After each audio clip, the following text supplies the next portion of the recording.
Ladies and gentlemen, it is Wednesday night. That means it is time for the Slingshot Racing League here on Slingshot TV.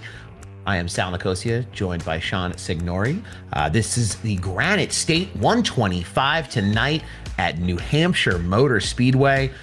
We are excited to bring you all the racing action here tonight. It's going to be a great race. We've got Colby Jordan in the booth, lest we forget, the man behind the curtain working all his magic. Does a lot for us, and we're excited that we're all here together with you watching live on YouTube here tonight. Sean, as we move in, this is the third race of this SRL season. We've got a little bit of a points update. Josh Ward in the lead here. Ellis Thomas, the boss himself there, 3 points off the leader in points.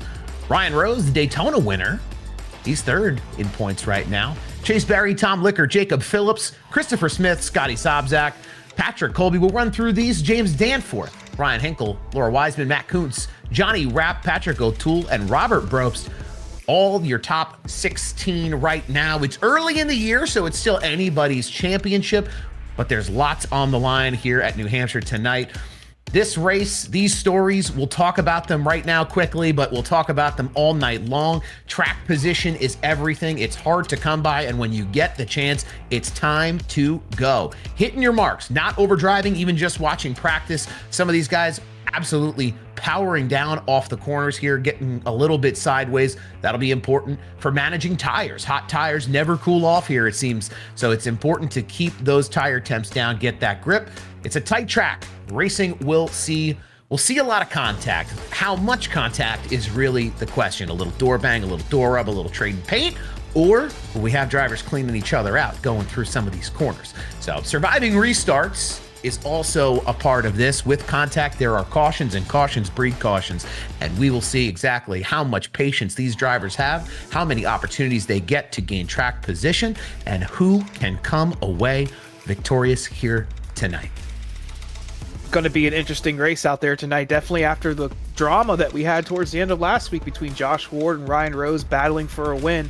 Will we see more contact tonight? Will we see more animosity build as we head towards Richmond, Auto Club, Coda, and Talladega to round out that first leg of the season? Tight points battle up front, right, Sal? Yeah, absolutely. I mean, leaders only leading by 3 points. We've only had a handful of races here, and it's anybody's championship right now. It's the time that you can make it or the time that you can break it. So patience is a key here tonight at New Hampshire. We know that we're going to see a little bit of beating and banging, and it's about how patient you can be and where you can finish in these to get these points to advance your position here in the point standings here in the Slingshot Racing League. All right, we'll take you to the grid. Moving right along, it's Ryan Rose and Braxton DeWeese up here on the front row. Not two strangers to the front of this field. Chris Smith and Josh Ward in row number 2.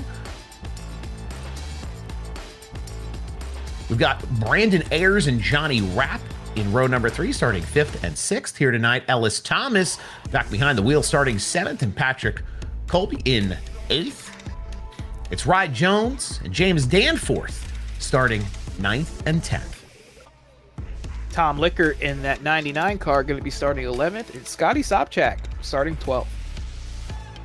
Jacob Phillips in his 56 ride is going to be starting in the 13th position, and Brian Brobst, rough start to the year for him, he's going to be starting 14th.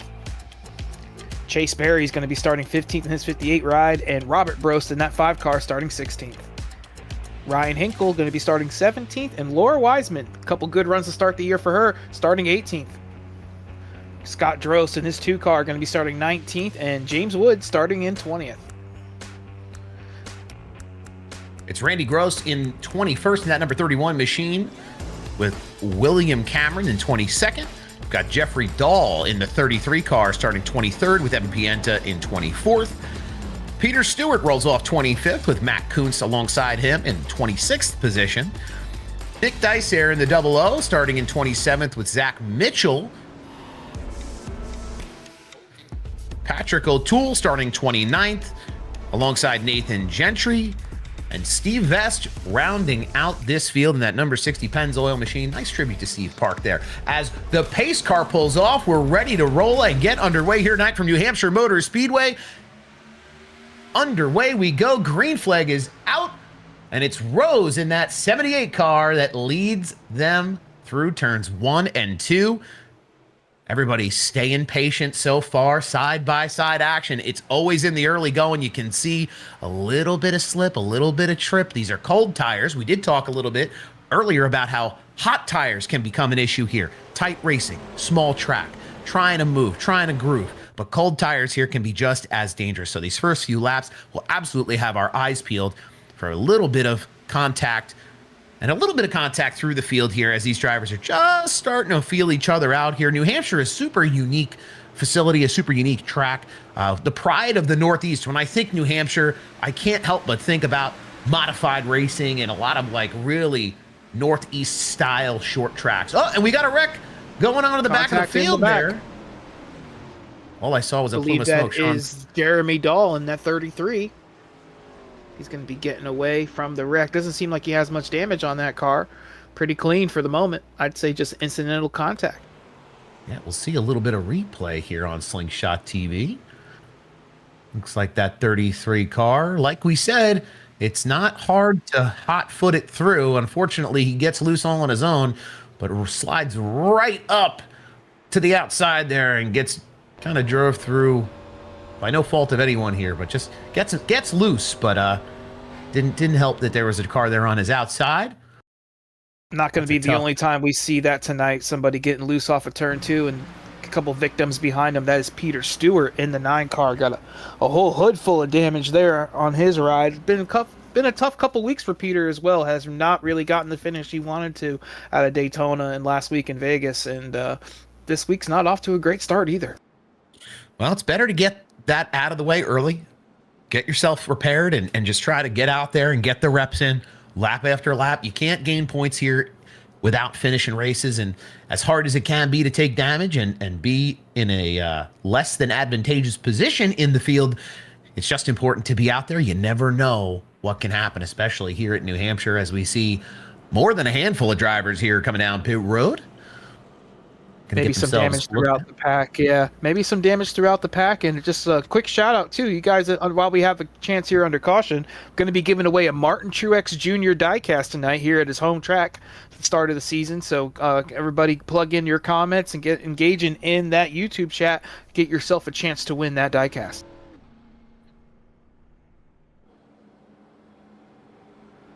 Yeah, there's quite a bit of repair happening on pit road right now as you get ready for that MTJ giveaway. I think this might be my favorite giveaway Slingshot Racing has done in my time involved here. No favoritism, but a local racer and someone who he and his family did very well here at New Hampshire. His father and himself in the Busch and in the Cup Series throughout their careers. He grew up racing here. You know, I remember the first time I saw Martin Truex Jr. drive a Cup car was here when Dale Jr. got out for his burns that he sustained in that race, the IMSA race he was in. And Martin Truex came out here, made his debut. Didn't have that great of a race, but you know, his first laps in a Cup car were here in that 8 Budweiser car of all cars to be driving. Never thought we'd see anybody but an Earnhardt drive that car, but it was something to watch that seat swap happen. The seat swaps alone in NASCAR are always a spectacle. So he figured it out, I guess. It translated pretty good. His first race, his first win coming after, but a lot of success. He did all right. He did okay. He did okay. Hopefully these drivers here tonight feel that way as well. Funny, a 78 and 8 up here on the front row still. That's Ryan Rose and Braxton Dewey says the pace car is off. Ryan Rose gets a good jump on the restart there on the bottom. And he'll lead this field back through turns 1 and 2. We'll keep an eye on everybody here. Hopefully not too much pushing and shoving. Everybody getting through the first 2 corners. As we see a little bit of this field stretching out.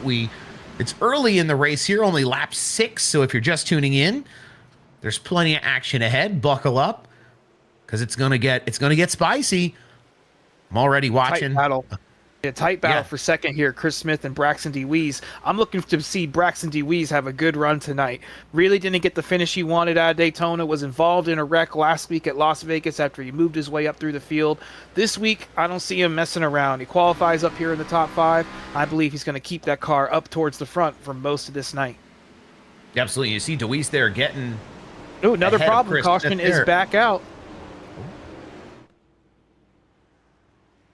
Can't see who it is just yet. Yeah, didn't get a chance to get eyes on that one either. I see a car on pit road. Might have been Zachary Mitchell in the 23. Yeah, it looks like Mitchell's like coming around Sal, here. With the last caution, just getting loose off of turn 2. He's not going to be the last person we see that tonight. That's 2 cautions out of 2 spins right there off of turn 2. So I think we've got Calamity Corner coming into its own here tonight.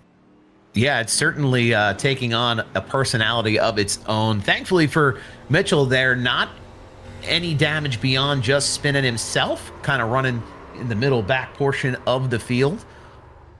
Once you know the limit, you know you don't have to go back up to it again. So it's hard for drivers who aren't familiar with New Hampshire, or even if you are familiar with New Hampshire, sometimes it's, you know, the margins are so fine here. A little bit of a step out is all it takes to get yourself Tokyo drifting around turn 2 here at this track. So I'm sure we'll see it again, like you said. Hopefully not too much. Hopefully we don't collect too many in these slider incidents. But yeah, we got a long way to go here still tonight. And turn 2 is just one of those corners where the banking drops off super quick, especially maybe even compared to turn 4. They feel like they're completely 2 different ends of the spectrum. And it's just a moment where that car steps out from behind you and you're just sliding down the track like that 23 was there. Turn 2 will definitely separate the men from the boys tonight. Yeah, going to be one where we see hands active, trying to keep it off of that inside wall. We see Mitchell coming off of pit road here now. A few others with him. Peter Stewart still getting service from that earlier incident in the first caution of this race. Got a couple chatters in here. Ryan Munn, turn 2 is going to be the devil, I think. I think you are right. We'll make turn 2 the devil. We'll make turn 4 the angel. It's me, Happy King. Let's go, number 87, rooting on Patrick Colby. Patrick Colby been one of the more aggressive drivers in this league that we've seen the first 2 weeks. Right now, running in the top 10. Got a pretty clean nose on it. Let's hope we can keep it clean the whole rest of the way. You know what's funny? Right before that caution came out, I was working my way through the field here from the cockpit, or the iRacing view I have on my screen, and Patrick Colby was one who was getting ready to make a move there. Ellis Thomas in front of him here in the 38 tops machine. He was getting ready to go low on Ellis, make it almost 3 wide with himself and Rye Jones as they were getting up to speed through the first couple laps on that restart. But I have no doubt that 87 car is going to scratch and claw his way to the front. It just seems to be what he does each and every week here. Always a fun driver to watch. Always runs good races, and we'll see how far he can get his way up through the field here tonight. I don't think you're wide off the mark as we come back around. We got 2 restarts under us already. You think Braxton might be able to hold that outside, maybe challenge Ryan Rose for the lead here off of turn 2. He's going to have to keep it nose to nose if he wants to stay close. No, it's Ryan Rose with another great restart. Big jump on the outside. DeWeese and Smith going to go door to door here through turn 1 and 2. Chris Smith been chipping away every one of these restarts, is starting to identify where he can find a little bit of speed on DeWeese, but we know DeWeese has been good. He's not just going to let it go. Qualified here really well tonight. Chris Smith, though, not his first rodeo, especially here at New Hampshire. Going to be fun to watch this battle for second. And Chris Smith out here racing for redemption. Led most of the race last week. Just got away from him there towards the end of the race and ended up finishing in the top 5. So Chris Smith, I'd look for him to try to do what he can to bring home tonight, seal the deal. As we see 3 wide racing, Patrick Colby, Brandon Ayers coming off of turn 2, Calamity Corner. Looked like that 16 might have just gotten a little out of shape there mid-corner. It's going to cost him some spots down the backstretch. Yeah, it looked like that entire sequence began. Ellis Thomas kind of washed up into Brandon Ayers, trying to make the corner there, sent him up toward the wall, not quite into it, but ultimately as Ayers slid back a few positions, made it 3 wide. So you could hear Thomas over the headset apologizing as it happened. It's just as easy to spin in that corner. It's easy to overdrive it. And if you have somebody on top of you, unfortunately, 8 tires are better than 4, whether it's on accident or not. It definitely helps cars get through that corner if you're cooking it in there a little too heavy. But no harm, no foul, a couple spots lost. Hopefully that's something that Ayers can make up here as the race goes on. Oh, we got another spinner. It's the 48 car here, right coming into the start-finish line. Oh, 26 car. I apologize. Different number on the scheme than on the track. That's William Cameron. Looked like he did it all on his own, but we'll get a look at the replay right now on Slingshot TV. And coming off of turn 4 here, the 48's just on the outside of Evan Pienta, steps out just like we saw it happen off of turn 2 a couple times. Goes around off the nose of Evan Pienta. Evan Pienta's got to be playing some lotto numbers tonight because he does not have any damage out of that deal. Could have been a whole lot worse for both of them, but they will live to fight another day. Yeah, I hope Pienta's not wearing a white fire suit tonight, because that one would have had the fear of God running through me as you see that car go sideways in front of your window. Definitely an uncomfortable position for Pienta, but somehow able to keep his nose clean, make it out the other side. Yeah, looking like it might be a little bit of a caution fest tonight. 3 quick cautions were about 15 laps into this deal, so I think we're going to see some pit strategy play a part. We always usually see that here at New Hampshire. When do you pit and ride out the yellows from there on out? So I think these guys are going to have to make some decisions right around halfway when they're going to be wanting to make that final pit stop, and hopefully at least they're going to want to hope we get some yellows back to back to back like we have at the start of this deal. Yeah, we talk about yellows and taking care of your equipment. We see a few cars coming down pit road here. Pienta, who I just talked about, maybe keeping his nose clean, maybe not so lucky. He'll come down here and get some service on that 55 Pienta Designs machine. Looks like it's a quick stop, though, so hopefully not too much damage for him. But you're absolutely right, Sean. It's going to be a deal where managing these pit stops and managing your tires and getting a little splash here and there and really trying to roll the dice on what these cautions are going to look like, not just now, but late in the race. I mean, we've only completed 16 of 125 laps here at the Magic Mile.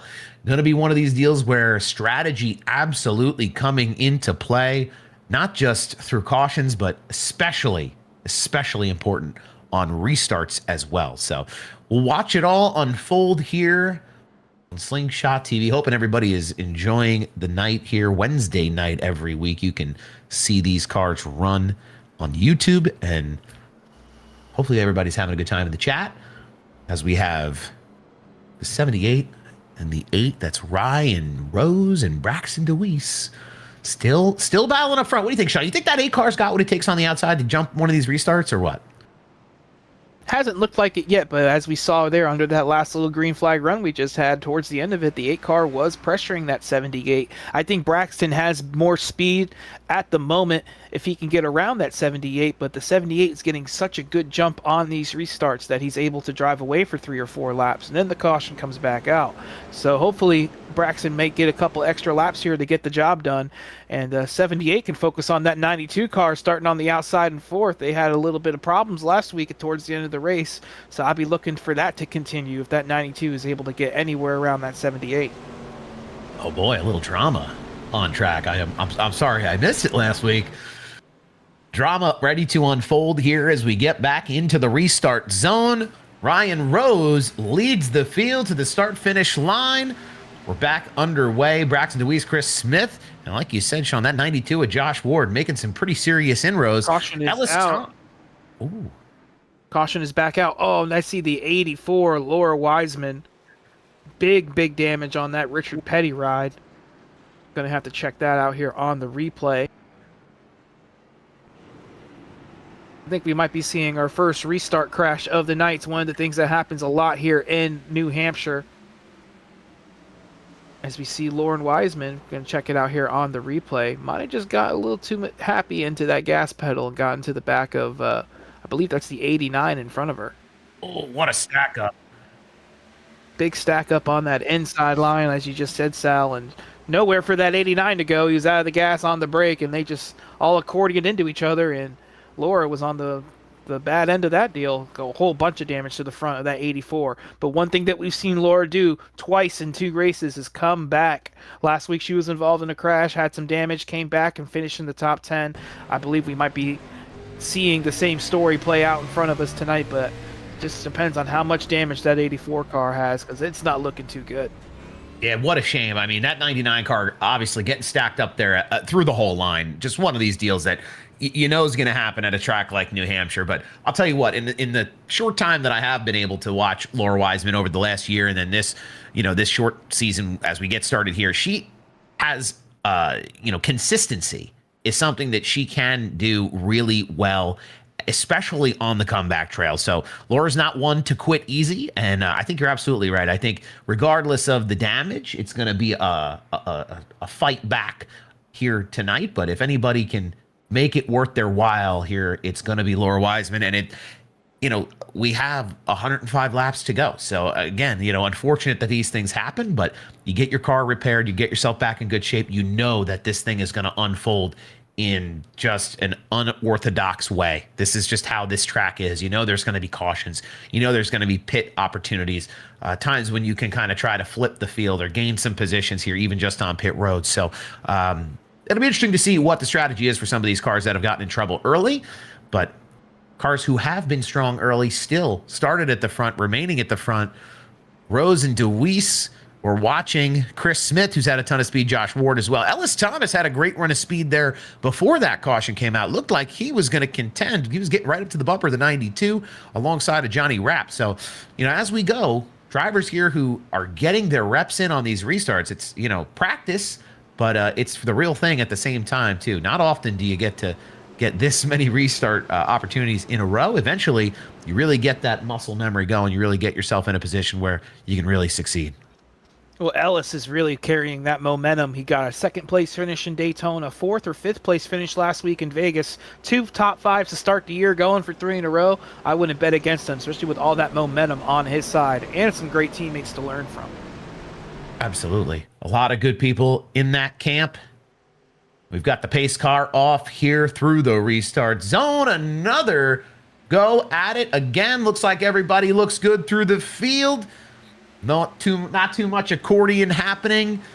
And it's Ryan Rose shipping it off from the bottom line. Chris Smith making a good run there on the bottom. Not able to clear him off of turn 2. They're going to be side by side down the backstretch. The high line's definitely the preferred line if you are side by side. But we're going to see guys go to the bottom and maybe try to dive bomb, slide job people in through the center of the turns here at New Hampshire. And seldomly does it work out. And it ends up just being the top line prevailing, as we see it right there out of Braxton DeWeese. And everybody's starting to get a little bit of space between them here, the front 4-5 cars. We've got Rye Jones, Johnny Rapp still kind of side by side for that 6th position as they sort it out here. Patrick Colby getting ready to make a run to the bottom. That slide job move is one that you can get done here, as we got Colby getting ready to almost do a 2-for-1 there coming out of turn 4. Looked like he was going to get to the rear quarter panel of Rye Jones. Not quite. As we go on board here behind Johnny Rapp. We'll jump to the Rye wide Jones shot. Also on that little bit of a redemption arc going on tonight. Rye ran up front. Ooh. Oh, contact there with Patrick Colby off the turn. They're able to keep it together and run side by side down to turn 3.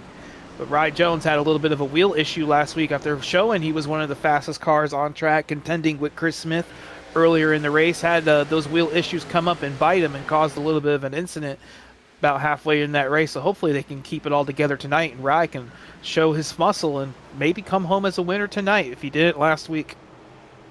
I'll tell you what, Rye Jones is going to have to put the defense on in a big way right now. Patrick Colby is hounding him from behind. We saw a little bit of contact there, and then there was a little bit more leading into turn 2. Nothing too detrimental, but you can tell these two drivers are going to battle as we see Rye Jones try to get around the outside of Ellis Thomas in that 38 car.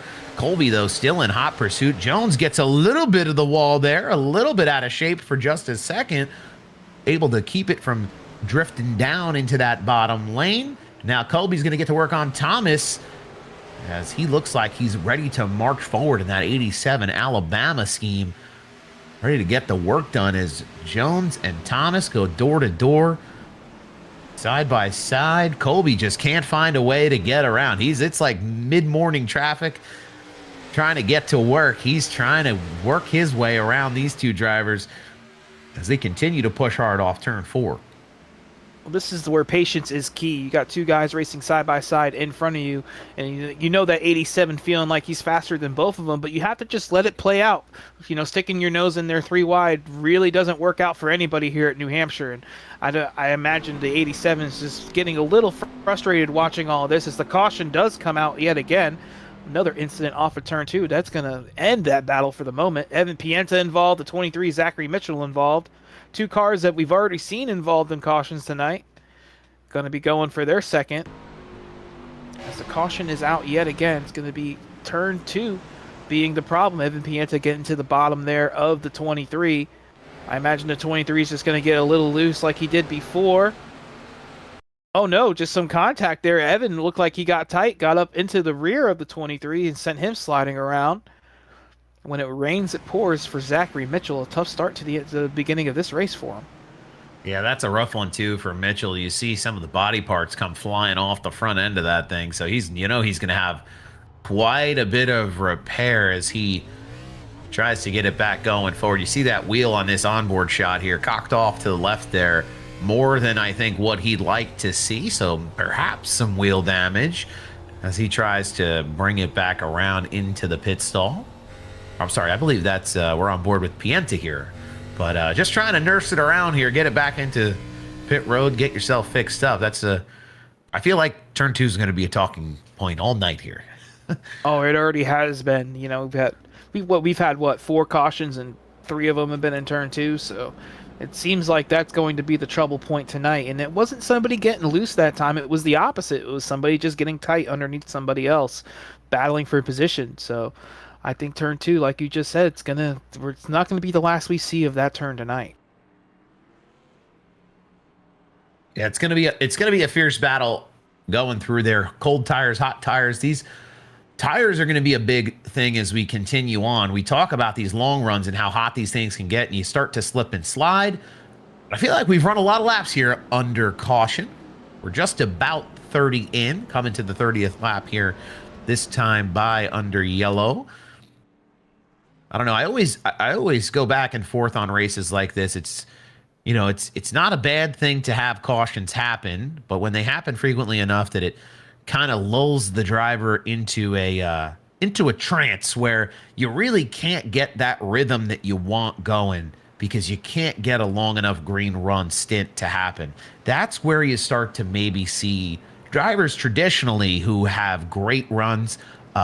That's where you start to see a little bit of slip because it's just so difficult to keep yourself trained lap over lap when you're not able to feel the car progress underneath of you and get going. But it was Braxton DeWeese who got going enough on that last run, green flag run, to be on the bottom side in the lead here, ready to get us back going to green. And if history serves us here tonight, we know that bottom line moves on the restart. So we'll see what Braxton can do here and if he will get a challenge from Ryan Rose on that top side, that 78 car. Same 2 leaders, same front row, I should say. New leader as the pace car rolls off these 2 head-to-head in the restart zone, and it's DeWeese who gets a good jump here. Rose going to fall in behind, and we're back underway. Braxton was able to get the move done right before that yellow came out and we were focused on another battle. But as you mentioned, when you have these quick back-to-back cautions, the patience level goes down because all these drivers are expecting a quick caution. They're going to know that the laps are going to be ticking away, even under yellow. So they're going to want to get these moves done quickly, especially after these restarts. Yeah, the patience is everything. It's still a long race, a long night ahead. Uh-oh, we see a little bit of action there. Colby getting up into the wall. That's going to leave Ayers to get to his bottom side. Ayers trying to drive it in hard. He's door to door now with James Moore. Colby gets away scot-free a little bit there after a little rub on the wall. Everybody else up front here, single file. We see Patrick Colby getting ready to come around on Johnny Rapp. few cars, Ayers and Moore still battling it out. They'll have Such some a hard companies pass to soon. get done.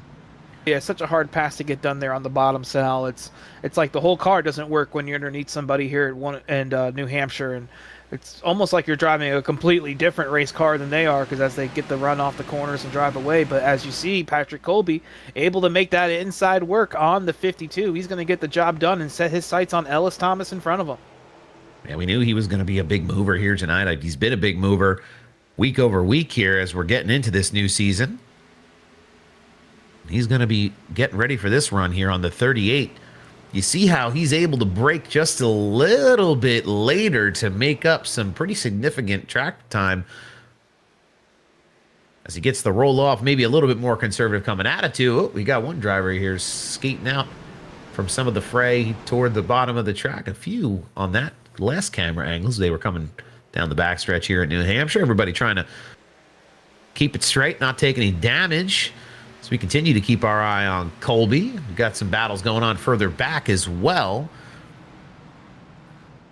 The Jacob Phillips able to take advantage right there, get around that 21 of Ryan Hinkle. Got loose last time off of turn 2. As we said it before, turn 2, just getting these guys just a little bit loose every now and then. That's going to open up the opportunity for the car behind you to get an easy pass going down to turn 3. Looks like we've got Chase Barry here now fighting for position. On his outside, though, that's at 13 of Matt Kuntz. He's now alongside Evan Pienta. A lot of purple in this pack. That's Matt Kuntz there trying to work that top side as we see Barry looking to make some moves of his own. He's all the way down on the apron there for a second. Strategy. Sideways there out of Evan Pienta. You heard him just scrape that wall just a scroach. He's looking to make a pass on Randy Gross right now in that 31 car. He's going to cross him over here. That's a nice move. The 55 is actually a lap down at the moment, too, just trying to get around some of these slower cars. He's racing the 26 for the Lucky Dog, but some patience being shown right there out of the 31 to just let the faster car go. It's not for position, live for another day. Absolutely. That's one of those deals. Uh-oh, looks like we got another one of these deals. Yellow flag is out, another caution. I believe it was the 44 of Patrick O'Toole driving for that. I believe that's a Cale Yarborough throwback, or more of a Northwestern Steve Park type of throwback. See what we got here on the replay. Going down to turn 1, you boys are about to see it. Just not hitting that brake pedal hard enough. He's going to run into the back of Jeremy Dahl, spin him out, cause a little bit of an incident. I believe that is also Peter Stewart collected in that deal. Avoidable contact, to say the least, but one that happens here at New Hampshire a whole lot, especially with such a heavy braking zone.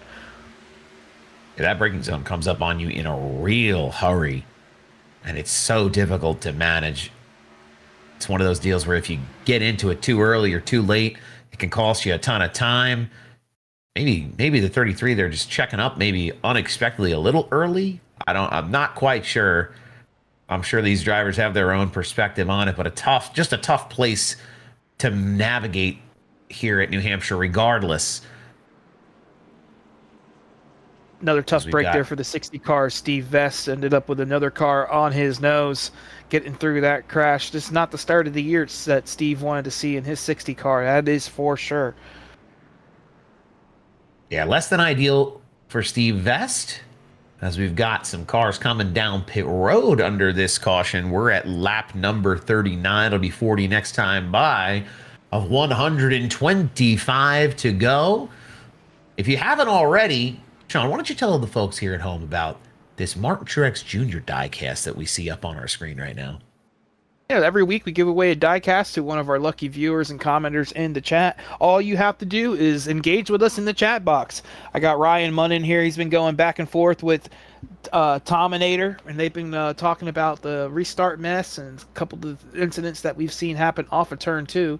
And that's all you really have to do to put yourself in the running for this Truex Jr. car. And if you don't get it this week, you can always get it next week. And there's something, we got one coming every week, every single time we do one of these broadcasts. So stick around, hang out, speak your mind, at least cleanly speak your mind in the chat box, and we can put you in the running. Yeah, I was jealous tonight. This is my guy, MTJ. A lot of diecasts. I mean, looking around the broadcast booth here at home, I was a little jealous until I looked over at the case and realized that it's already sitting up there. So this is a fun one to have. Interstate battery scheme was always one that looked good out there on track. Was a longtime Kyle Busch sponsor. I don't remember when the first time the 19 ran it. It was a quick decision to add it to the collection. So a cool one to add to your trophy case at home or your diecast shelf. So listen to Sean, get active in the chat, and we'll ship it your way each and every week, a giveaway diecast. We're gonna get back to shipping here in a second.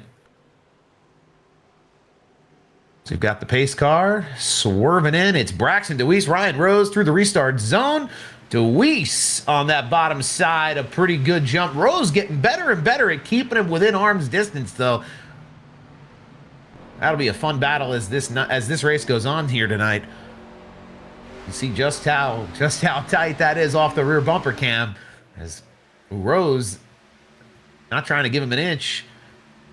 You were talking a little earlier about the battle between Josh Ward and Ryan Rose last week. Ward making up some pretty significant track position as he's looking to get around Chris Smith on that bottom side, make it a 3-horse race here for the lead. Hey, Ryan Rose, oh so close to coming home 2 wins in a row last week in Vegas. Just a little bit of contact late in the race with that 92 car, Josh Ward. Josh came home the winner in that event. I don't think Ryan's going to let that happen 2 weeks in a row, at least without a fight.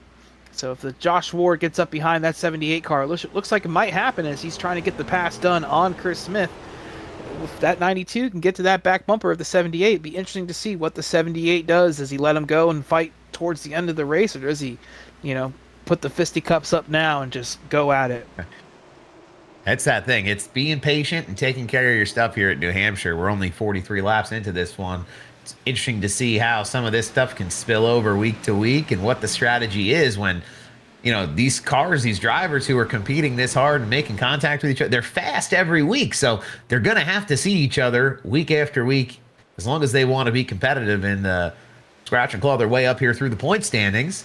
So we've got some action a little further back here, almost 3 wide in a few situations as Ayers has the best seat in the house there in that number 16 machine as he's watching Chase Barry make his way around the 31 of Randy Gross. Ayers going to make the move on the bottom right now himself. A little bit of a slip or a slide there. You can see that car getting a little bit tight. As Ayers, one of the drivers, came down, got some fresh tires last pit stop along with the 91 and the 88. They're going to be making their first significant pit stops of the night for get some fresh rubber in there. And that 91, we're working his way back up through the field into the top 10. He goes around Brian Brobst in that 11 ride. Brian just looking for a finish tonight. Been wrecked out of the last 2 races as he sticks his nose back around the outside, makes it hard for Rye Jones. But there are some fresh tires underneath that 91 and that 88 following right behind him. Yeah, Rye Jones, not a slouch here in Slingshot Racing League. A guy who knows how to be fast and knows how to win. And on fresh tires, he can be lethal as he's door to door with Brian Brobst. It's all about patience. Again, you're going to hear us say it. We're going to sound like a parrot by the end of the night, but patience is the key as you decide how hard you want to battle through the field throughout the night on what you have and what you know you can do or can't do. So we see Rye Jones slipping and sliding there just a little bit up to the top side. They're going to get a good run. James Danforth on the bottom of that 88 car. A little bit of daylight for him. He'll slip in behind, but he'll also make that pass on Brian Brobst. These guys are on fresh tires. Doesn't really look it, though. Looks like the fresh tires really don't give them that huge advantage that you would normally think it would, as they're able to get around the 11 car, but they're just not setting the world on fire. They're running the same times, even slower than the leaders out there on old tires still. So maybe that's something to keep in that memory bank, how the tires and how good the new ones are as they come out onto the racetrack. And somebody in the wall up there, I believe that was the 12 car, I believe that's Moore running in the 7th position. Johnny Rapp going to be looking to the outside of Scotty Zapchak here. It's going to be for the 9th spot. And Zapchak had been working on him there for the last lap or two. finally getting the opportunity. We've seen the 52 car just get a little bit hung up there on the top, and these drivers behind him able to use that little bit of daylight to the bottom to squeeze him into a tough position and make that pass happen. I was also keeping an eye on Patrick Colby. He made his way around Ellis Thomas the last lap by. Back up in the top 5 behind Chris Smith, Josh Ward, Ryan Rose, and Braxton DeWeese, the leader. As we see more door-to-door action here, that 58 car making a move, chasing the 88 of James Danforth, as Brian Brobst continues. That 11 car is a little that. dangerous coming off the corner. He's just getting his nose up there to that outside and keeping his nose up there, trying to take that line away from the 58. It might create a problem here at one point because he's getting in there really late off the corners, and you see a good example of it right there. But he lifts for the 58 that time. He's going to have to get in line and right in front of the 16 of Brandon Ayers. Some hard racing right here, right outside the top 10. Yeah, that's a tough situation for the 16, and he obviously having to check up there. That's good on him. I mean, really easy to just drive through somebody if they're sliding up like that. So great car control there from the 16, avoiding what could have been a larger incident. You see him now diving down to the bottom, ready to make this pass on the 11. He's definitely a little bit quicker. He's going to want to make light work and get by as quickly as he can, especially coming through turn 2. Get an onboard look here with this battle from the 21 machine. Oh, there we go. Of a crash. Yeah, we're going to be on board with the 21, as you saw him just run clean into the back of Brian Brobst as the bad luck continues for the 11. 2 crashes to start the year, and we have a third one in the third race already. We said it because a couple laps ago, Sal, it looked like he was struggling out there on that high line with the older tires, making him vulnerable to some of these guys with the fresh rubber behind him, and you saw it right there. There's the It seems like he almost has a bullseye on the back bumper of that thing as the 21 car. Kind of saw it before with Patrick O'Toole just missing that braking zone, getting into that back of the 11, who's braking harder than they are on older tires. Just getting into the back of him, sending him around for the ride. Some wall contact for the 21, and then bam, right there. I believe that was Evan Pienta collecting himself into that wreck.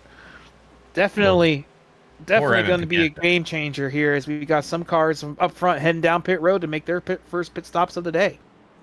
Yeah, poor Evan Pienta just been a magnet here tonight, just with things happening around him, being involved in a couple of incidents here. That's such a tough situation. We saw it a little earlier as well with Zach Mitchell. When you're on older stuff, that braking zone looks very different from cars that may be on fresher tires coming up behind you. And it looks like a driver's running through another driver, just clear as day. But I don't think it's quite as clear as it seems, from looking at it here through the broadcast. Inside the car, I think, tells a much different story, but an unfortunate way to have these drivers come together. Brobst trying to just get a string of good finishes together here, but he's going to have to do it with a little bit of damage on his rear bumper here tonight. Pienta as well, trying to get away from some of this stuff. As, like you said, Sean, everybody coming down, taking their first serious pit stops here. Lap 53 of 125. Some different strategies up front, though. 92, Josh Ward, has yet to make that pit stop today. Patrick Colby pitted about 15 laps ago. He's going to be lining up in the second position right behind him. So that 92 on the same tires he started the race with. And then we have about 5-6 cars that pitted the last couple cautions, the 5, the 2, the 33 coming back from his spin. Couple laps ago, came down, got some fresh tires on that caution, and they're going to stay out, try to get some track position. That's going to put Braxton DeWeese all the way back in 8th position.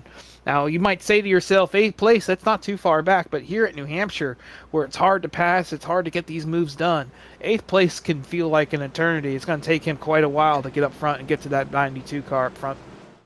Yeah, I think it's just a matter of being patient here, because these drivers that haven't pit yet, that tire's going to fall off. It's already fallen off. So really, it's a matter of how patient can you be, and what will the drivers around you do as we see some of these longer pit strategies playing out. It'll be a new leader, Josh Ward, bringing us back to the green flag. Patrick Colby on his outside. Josh Ward getting out and away. A great restart. Oh, and we're back A little bit of contact. No Not sure if caution we're yet. gonna bring out the yellow. That was a big knock to the right front of Chris Smith. My goodness, I was ready to call the caution myself. What a lump he took. Wouldn't be surprised if he doesn't have some wheel damage. We've got some action further up here, though. Braxton DeWeese, 3 wide, almost. Rye Jones, Johnny Rapp. Things heating up. Ryan Rose on those fresh tires, already up to 4th position. See DeWeese trying to work his way on the outside. A little bit more traffic there as he's going to try to come up to the rear bumper of Scotty Sobczak. As Ryan Rose gets around the 5 of Robert Bropes, you see these cars that have decided to stay out, just not quite able to hold the car where they need it through the corner, slipping and sliding, not as agile on the low line as they might want to be, because what's underneath of them is starting to step out just a little bit. You see DeWeese now coming up on that 5 car as well. Sobczak in the 81 on the bottom side. DeWeese going to try to split the difference here, jump down to the low line and make the move happen as Ryan Rose and Patrick Colby continue to battle up further toward the front, and it's Josh Ward who is almost in striking difference. A lot of action going on all over the place right now as these differing pit strategies come into view, making for some great racing. Ryan Rose getting around Josh Ward, new leader. Only took a couple of laps for Rose to get back up to the front. He's going to be clean and clear here, but he'll have Patrick Colby in his rear view here in just a second.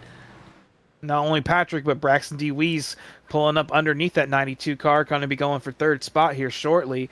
And it really worked out, that stack up on the restart. You know, Ryan Rose was starting 9th on the inside line, got through that stack up with minimal to no contact. As we do have contact out on the track, caution is back out here at New Hampshire. What a series of moves, though, we got to see on that green flag run before this caution. That was some fun racing to watch. New tires, old tires. Let's check the replay here on the caution. It's Evan Pienta we're on board with here, following him around the track. Turn 2 yet again. He had 2 self spins right there. Evan Pienta getting loose right there. And then in front of him, the 00, Nick Cesare.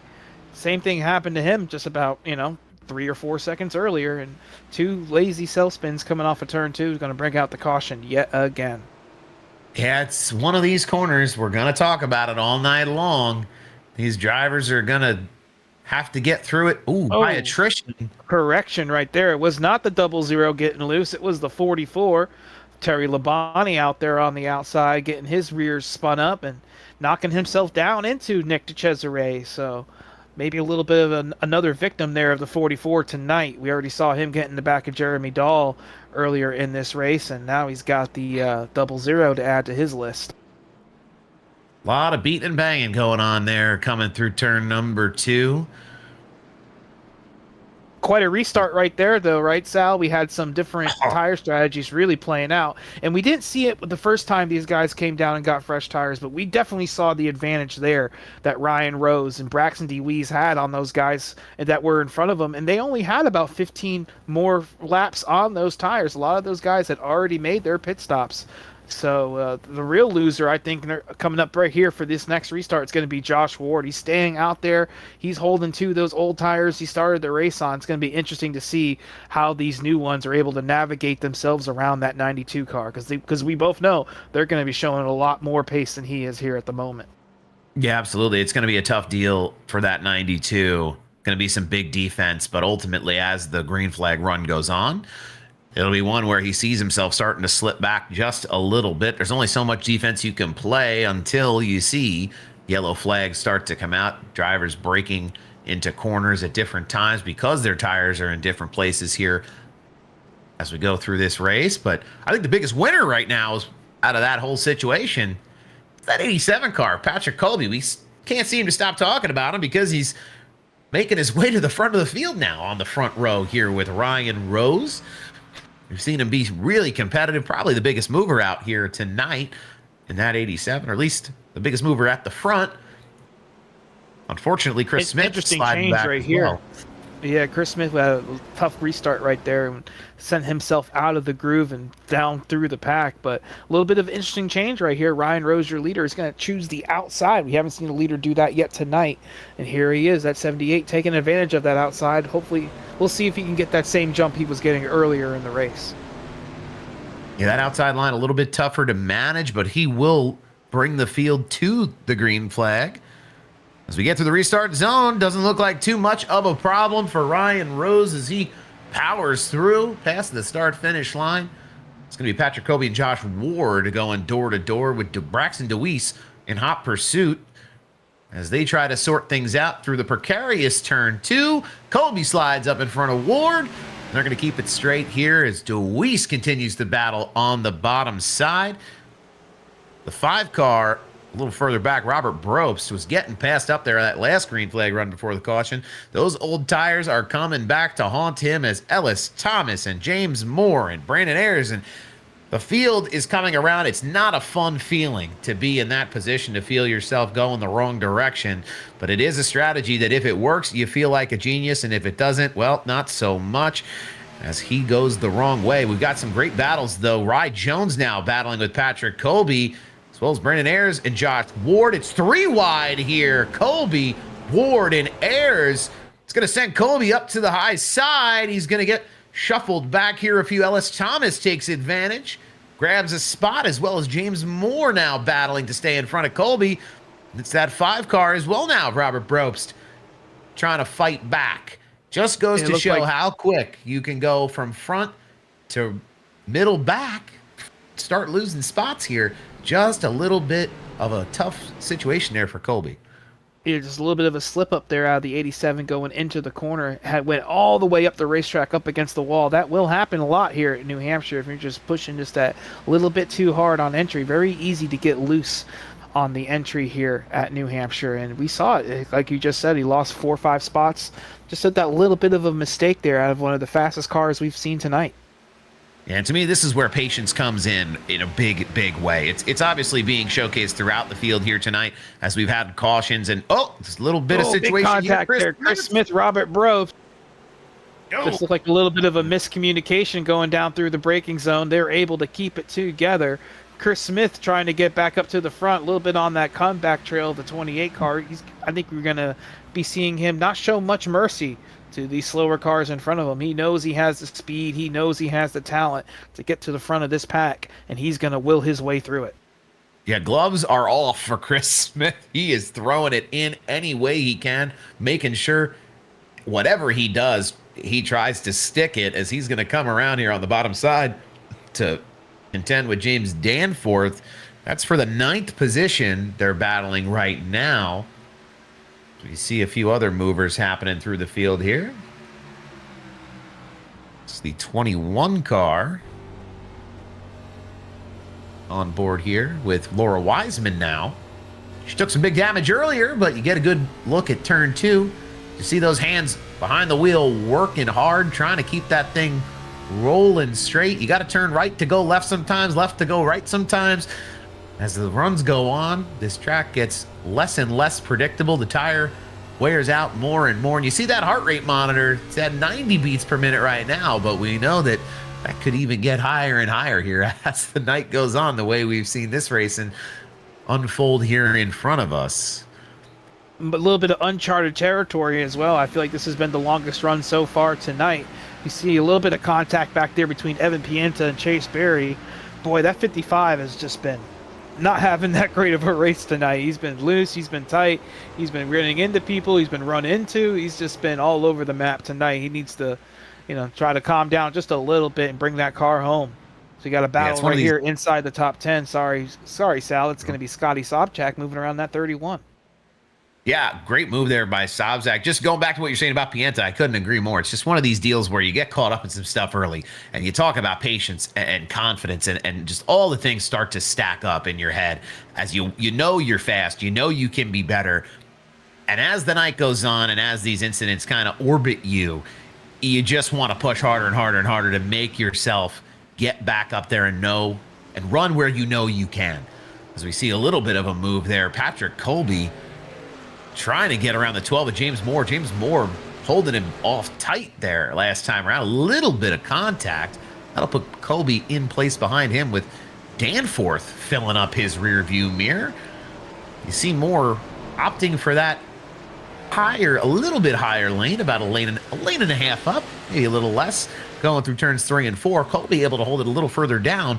We'll see how that little minor line change works out for these drivers. As you see Colby making some pretty major inroads here, as we've got the graphic up here on the bottom of the screen.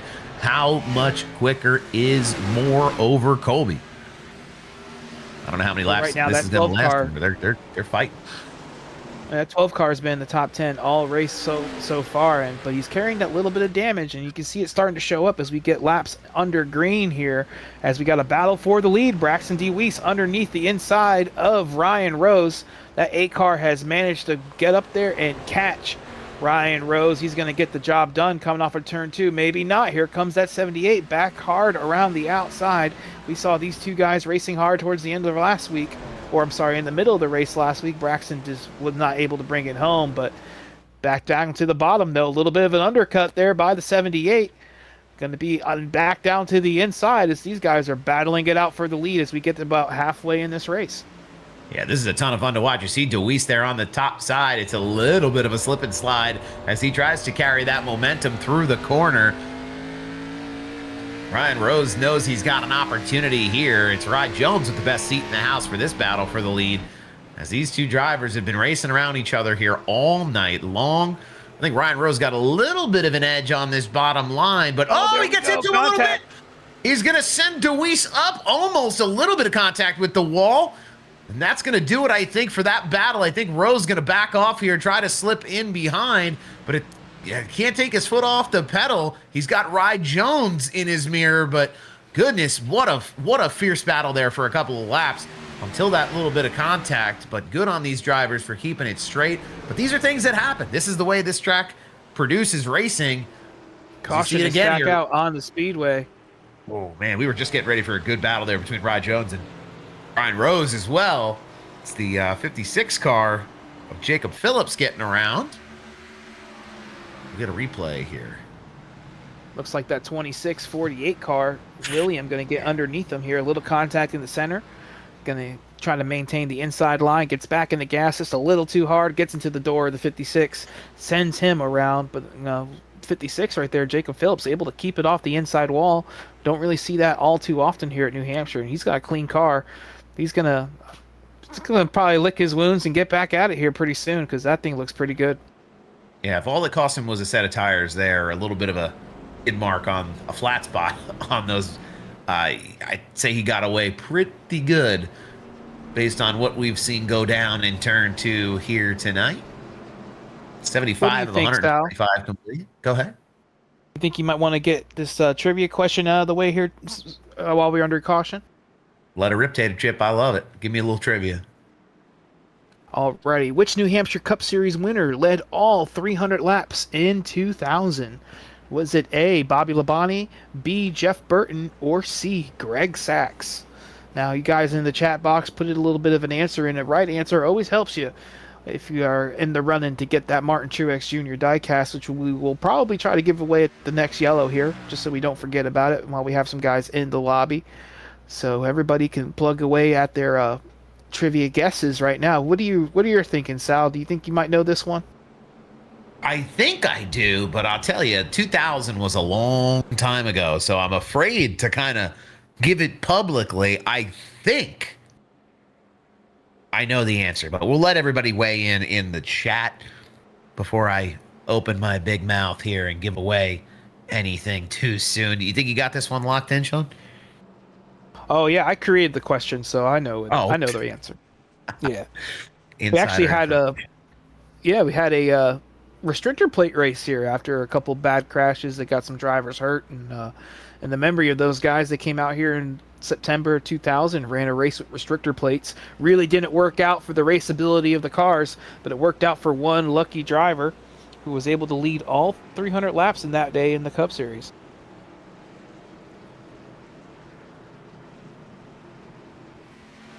Not easy to do. Not I see easy a to do couple here. of responses in there, and the correct answer was Jeff Burton, number B. I'm sure you had that ready to go there, Sal. Oh yeah, absolutely. It's easy for me to say now. Absolutely. I always knew it was Jeff Burton, never a doubt. I'll tell you what, these trivia questions put me through my paces. It makes me really have to use the old noodle, find the wheels back once in a while. It's always fun here in the chat, giving away diecast and doing some trivia with everybody. Jeff Burton, the mayor. And the 99 X-Side car. What a Burton great to our looking car memories. too. They don't make them like that anymore. They're all black, and they got lame paint schemes, and it's all generic stuff nowadays. You don't really see the lightning bolts coming down the side like you did with that 99 car. Yeah, I've been loving some of the resurgence of lightning bolt schemes in the Cup Series with Miller Tech and Noah Gragson. That's been a fun one. Now you got me looking up here at the diecast case for all the lightning bolts I can try and find. So not totally lost, but that Exide Batteries car, that Interstate Batteries car, something about batteries. I'll tell you, not they don't sponsor us over here, but I'll tell you what, we'd be great partners because it's easy to talk about how much we like those schemes. Very easy. Yeah. A little bit of a mix-up here towards the front. Josh Ward finally came down, got those new tires. It seems about everybody from 8th on back is going to be on fresher tires than these cars up front. We'll see if that 92 has that speed to get through this, pack of slower tires in front of him. It's going to be hard for him to do. But after that little bit of a green run that we just saw, these guys are going to be on worn tires, probably more worn than we saw at any point during the runs earlier. And we saw drivers on that last pit cycle make their way up from about the same position as Braxton DeWeese leads us back to green here. Great jump. You see Ward taking it 3 wide, almost 4 there, going into turn 2 around Bropst. Rye Jones shooting the gap up the middle here, up behind James Danforth, trying to make work. Patrick Colby now on the bottom side, a little bit of contact with the 11, trying to get that spot back. You see already cars with fresher tires. Oh, ready to make contact moves. In the back. It's a man. Big crash there. They were almost hanging on held by it a together. thread. They almost held it together. Yep. I believe that's the close. 5 car parked up there. Kind of hard to see from all the way back here. I believe that's the 5, the 31, and then we saw the 84 of Wiseman get into it. See the 9 car also parked down there off of turn 4, down towards the inside wall. So we get the replay up there ready for you on the teleprompter here. Yeah, it felt like that 31 car slid sideways for an eternity. Yeah, just 3 wide going into turn 3 here. A little bit of a disagreement over who was in the middle lane between the 31 and the 5. And these two were able to keep it going for just 3 or 4 seconds with this slide right here out of the 5. And as you see coming through the pack, some contact between Laura and the 21 sends her up into those two as they're mid trying to correct it. And it just sends the 31 into the outside, sends the 5 home with some damage. But both these guys are going to be able to come down pit road, get some of this damage fixed, and still a long way to go. Anything can happen here.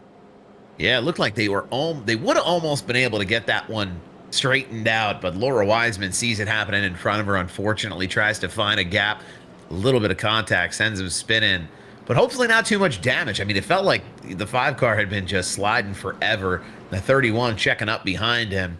So not a terribly high-speed incident, which can often help save some damage in these situations, but caution counter continues to rise here as we continue on lap 81 of 125. We've seen our fair share of yellow here tonight at New Hampshire. They call it the Magic Mile, but I don't know if any of these drivers have what it takes tonight to really pull a rabbit out of their hat. We've seen a lot of the same drivers up toward the front, but one that we haven't seen lurking until now is that 38 car. Is that right? Yeah, Ellis running third. He didn't come down pit road last time around when some of the cars in front of him did. And we gave a shout out to Josh Ward before that last restart. He was restarting in the 9th position. He's already up the 5th, and he's back there on the bottom. I'd look for him to try to make that 3 wide move yet again right here going down to turn 1 if he can get that jump on Ellis.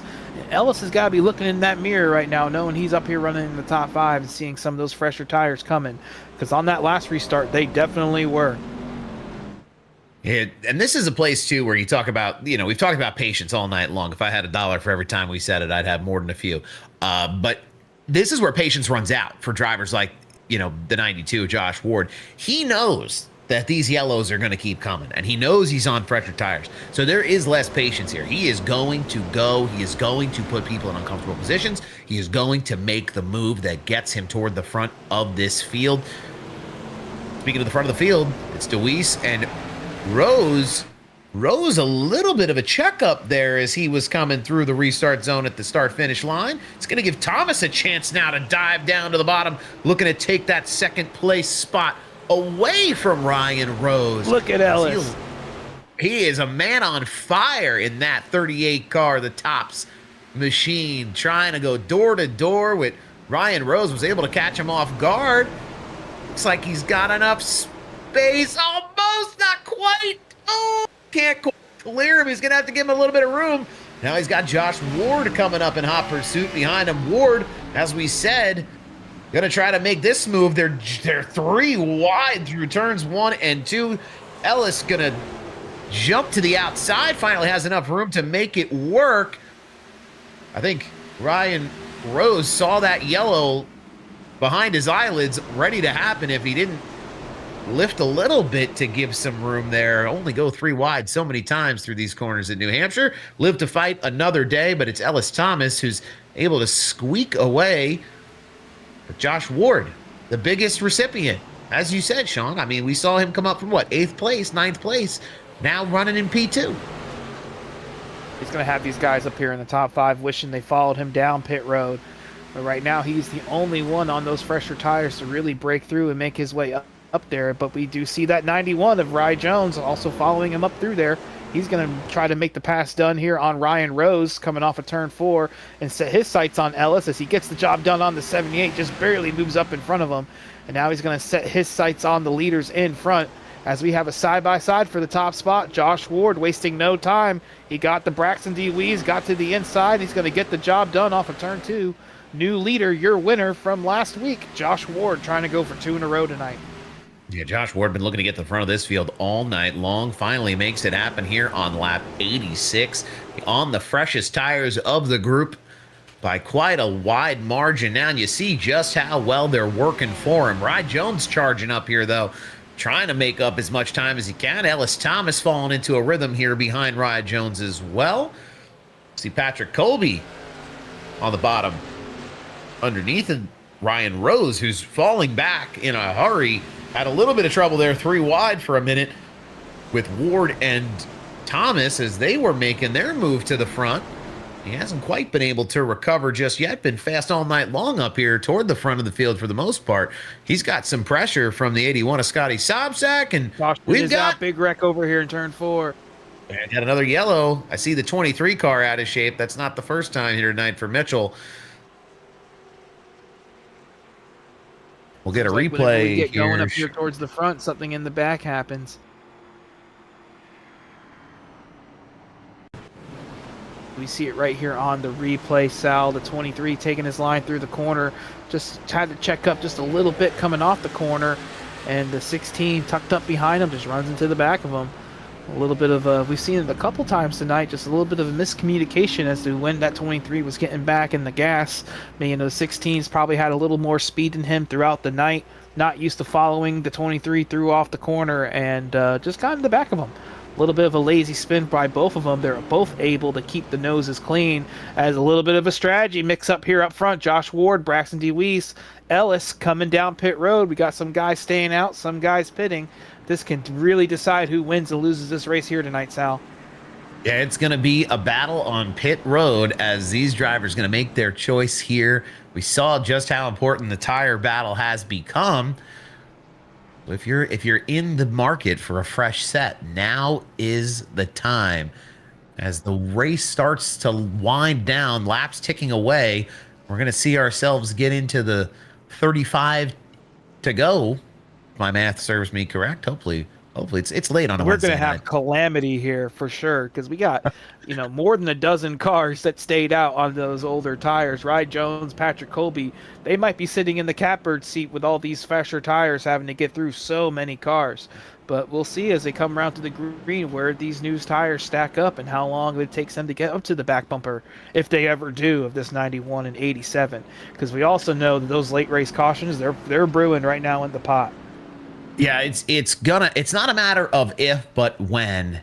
When does the patience run out, and when do the tires run into each other? New tires and old tires. When do these strategies start to really make a huge impact? Look like everybody's going to come down here through the next lap or two and get a fresh set. We see a group coming out in front of the leaders here as they've just come down pit road. But we see a few new names up here in the front of the bunch. It's Matt Kuntz, Ryan Hinkle, Laura Wiseman, Scott Drost deciding to stay out here. Zachary Mitchell in 8th place. I got Braxton DeWeese and Ryan Rose right now scored in 13th and 14th position. So they got some work cut out for them. In 35 laps, yeah, they might be able to get to the front if it stays green, but they got to show their patience right now in getting around these slower cars and slower tires. They know they have the speed to get to the front, but do they have that little bit extra patience it's going to take? Because there's still a long way to go here. Well, if you've had us on in the background, turn the volume up, pay attention. I think this is going to be one of the better restarts we've seen here all night. Rye Jones, Patrick Colby, door to door through the restart zone. Rye Jones jumping out. We're in for a show here late in New Hampshire. You see the field stacking up here just a little bit. DeWeese dive bombing down on the inside. That's the 56 getting into the 81. Danforth just a little bit sideways. DeWeese making a huge run here, passing a ton of cars. Oh, and it's Zach Mitchell now off the nose. Wrecking everywhere here on the backstretch coming out of turn 2. We'll have to get a look at how it all involved. Yeah, that 11 car is involved yet again. Well, that whole mess started right there on the restart. The 2 car starting up front for the first time tonight really didn't get that good of a restart. That stacked up the whole inside lane. And these guys were 3-4 wide coming off the corner.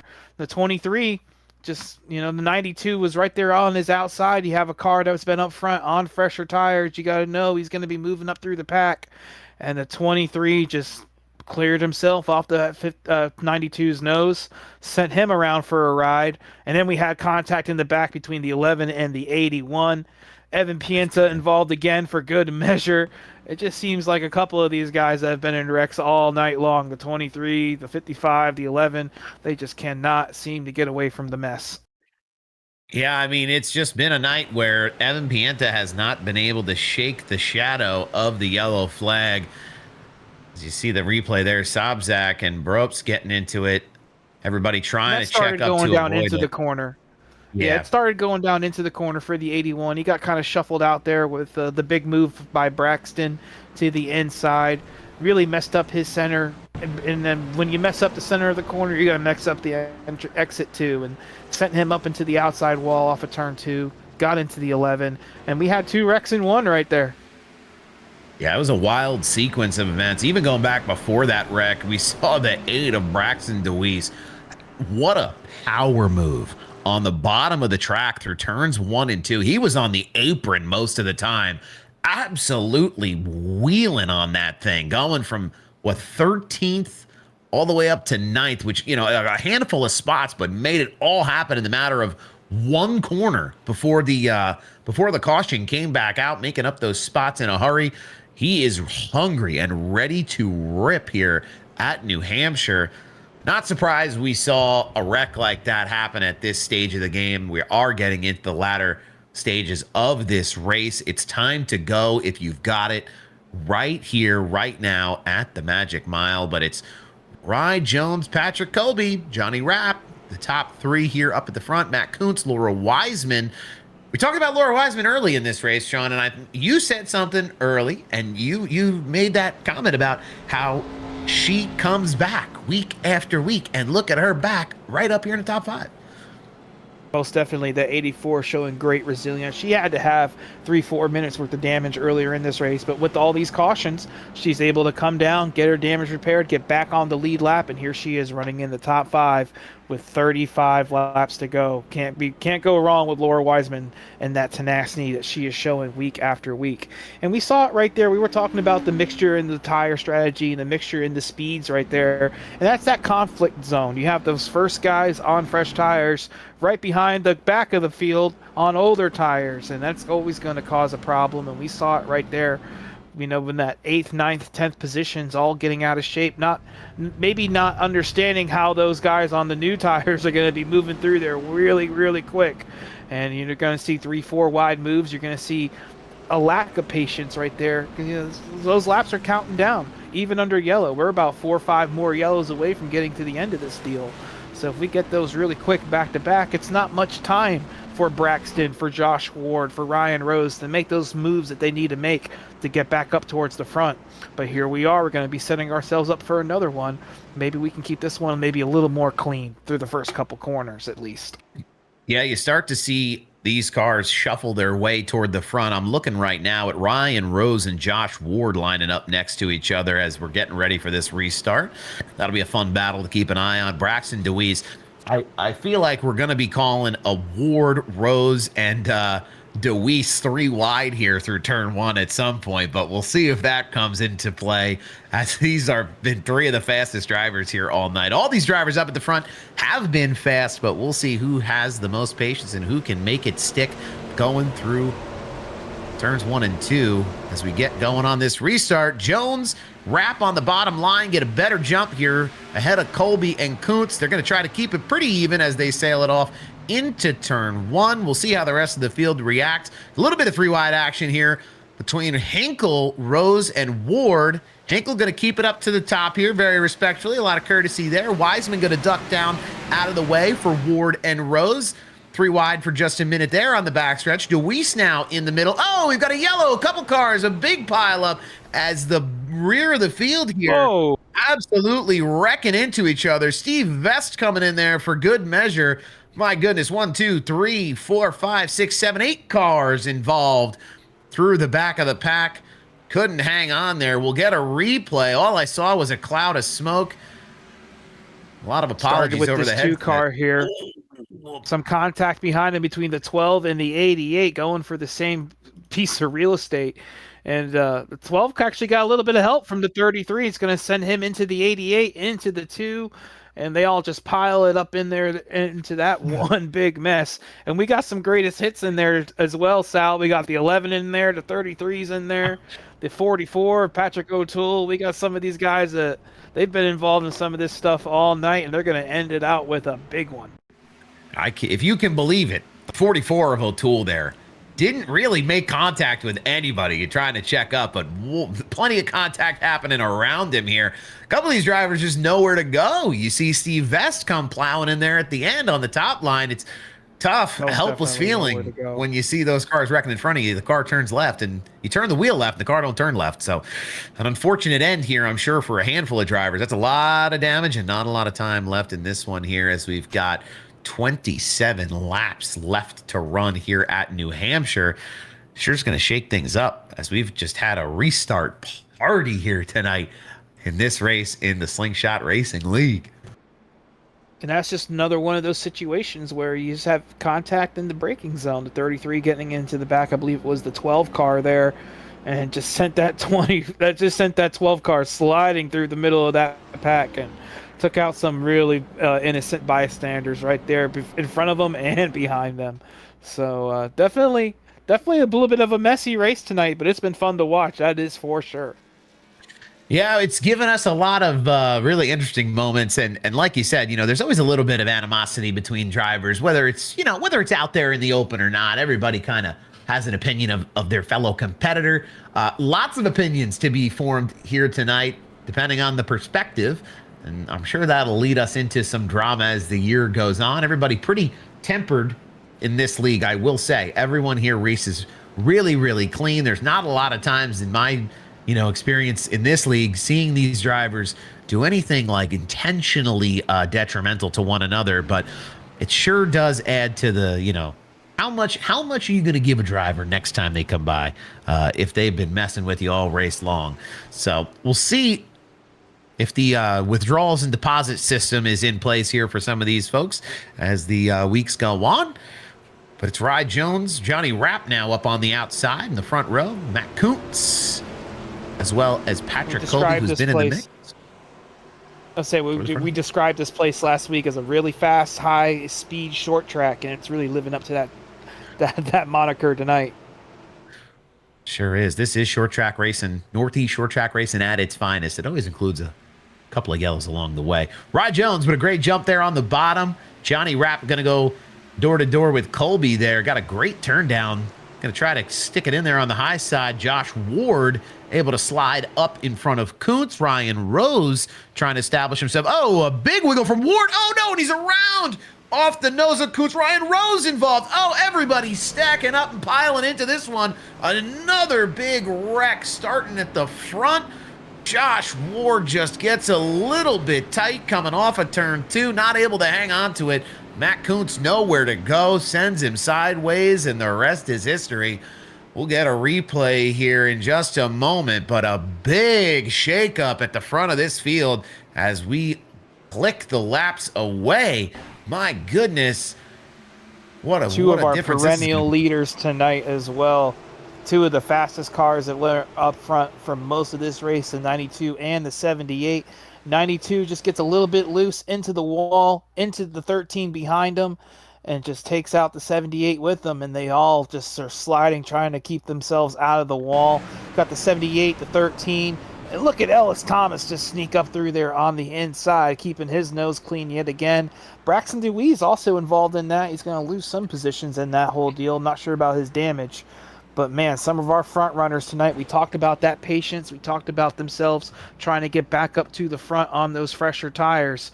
And it seems like the strategy's worked out well for Rye Jones as one by one, those leaders that were in front of him are just falling by the wayside here, getting stacked up in this traffic.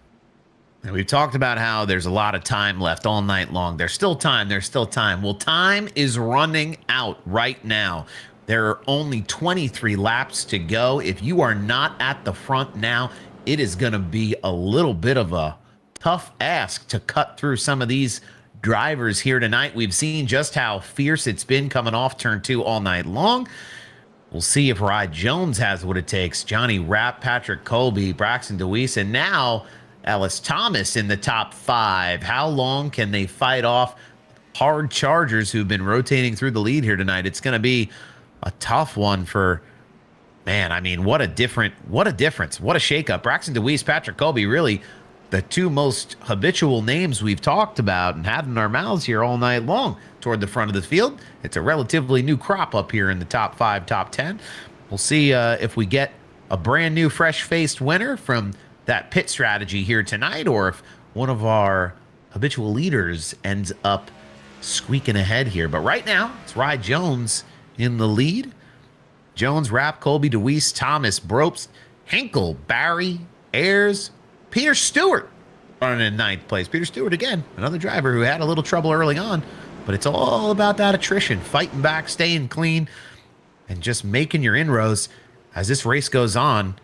He might not win this race, but I guarantee you he'll end up with a better points race than most if he can keep it going in the right direction. First two cars on fresher tires. You got Braxton starting 4th and Ellis starting in 5th. So those two guys on the freshest tires of the field right now in front of them. We'll see if they're able to take advantage of them and get themselves to the front. A little bit of a stack up here as we go back green. Nothing too awful to talk about. As Rye Jones jumps out here, Rapp on the outside trying to chase him around with Patrick Colby charging up on the bottom side. Ellis Thomas, Braxton DeWeese keeping it all clean here toward the front of the field.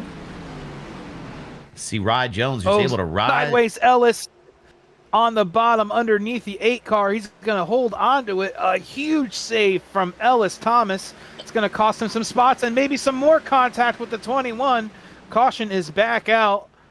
Just looked like that incident happened, just trying to keep it together after the big slide out of Ellis Thomas. He went to the inside of Braxton DeWeese for the 4th position there, and the back end just came around on him on entry right there as you see it on your screen.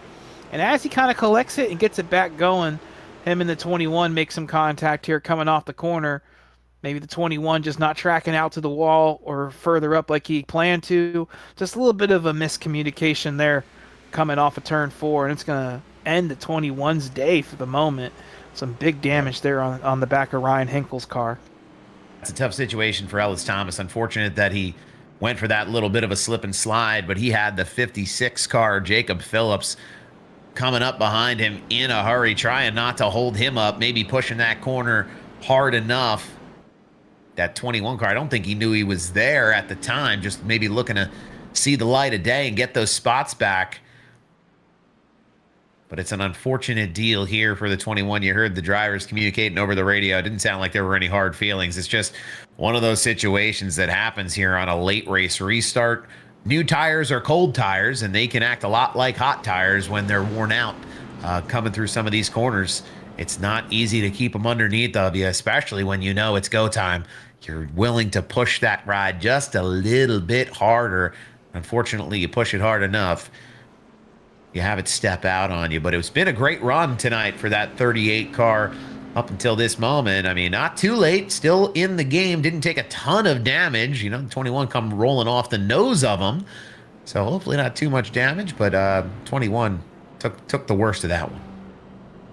Yeah, I would agree. It's not over yet for Ellis Thomas. He's still in the top 10. He can still move himself up there, and he's got fresher tires than some of these guys he just got around. So he's just got to do it all over again and maybe come home with that third straight top 5. Before we get back green here, Sal, I think it's about time to give away this Truex diecast. I think it's about time. Why don't we let it roll? Yeah, I think the winner tonight, I'm going to go with Ryan Munn, 5848. He got the trivia question right. He's been in here all race long.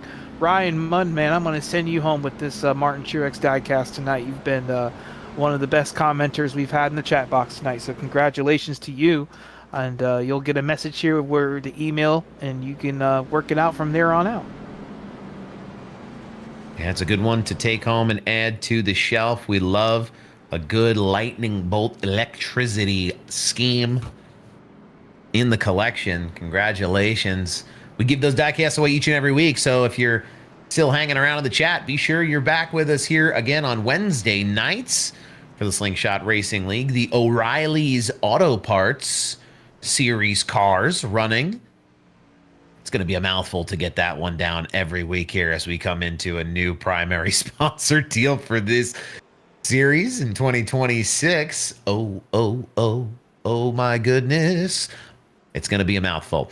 Rod Jones, though, Johnny Rapp, they're going to have a lot to deal with on their own in their own right at the front of this field with Braxton DeWeese and Patrick Colby, some of the hardest chargers of the night lurking in that second row. Pace car is going to be looking to the inside to peel off here in just a second. There he goes. Rod Jones will lead the field back to green through the restart zone, and away we go. We're back under green at New Hampshire. You see Rod Jones able to get out there and get up. It's a battle between Colby and Rapp now. It's the 58 of Chase Barry going door to door with DeWeese. DeWeese trying to keep it down middle lane. He slides up there just a little bit, gets into the wall. You see Brandon Ayers now making a move on the 5-car Robert Brobst. A lot of things going on throughout the field here. 12 car, 12 of the 21 getting a little sideways. Going to bring out yet another caution. Caution. And that when it rains, it pours, right? It's one of our stories of the night. Cautions breed cautions, and it's definitely been busy in the bed tonight. I certainly hope nobody at home's been playing the drinking game of take a shot for every caution, because it might be time to call the ambulance if you have been. But unfortunate set of circumstances here. You see the 21 getting shuffled out, just trying to find his way back in here. Not sure what the thought process was there, trying to re-enter that corner. Gets a little bit of contact on the 12. Almost sends the 12 for a ride. I think he realized he was in a little too deep there, but a little bit too late. Not too much damage, but it did bring out the caution. So 16 laps to go. We'll get another restart here from New Hampshire.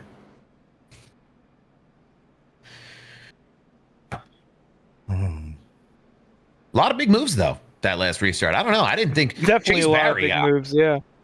I was very impressed with what Chase Barry was doing up there toward the front. This is a driver that, I mean, it was not really in the front of the field here tonight in the picture most of the race, able to, you know, through a series of pit decisions and really honestly just good racing, keep himself up at the front here, going door to door, going to war with Braxton DeWeese, knowing that he's got to hold him off. And DeWeese on these restarts has been really, really good. He got a little slippery into the wall there going out of 2.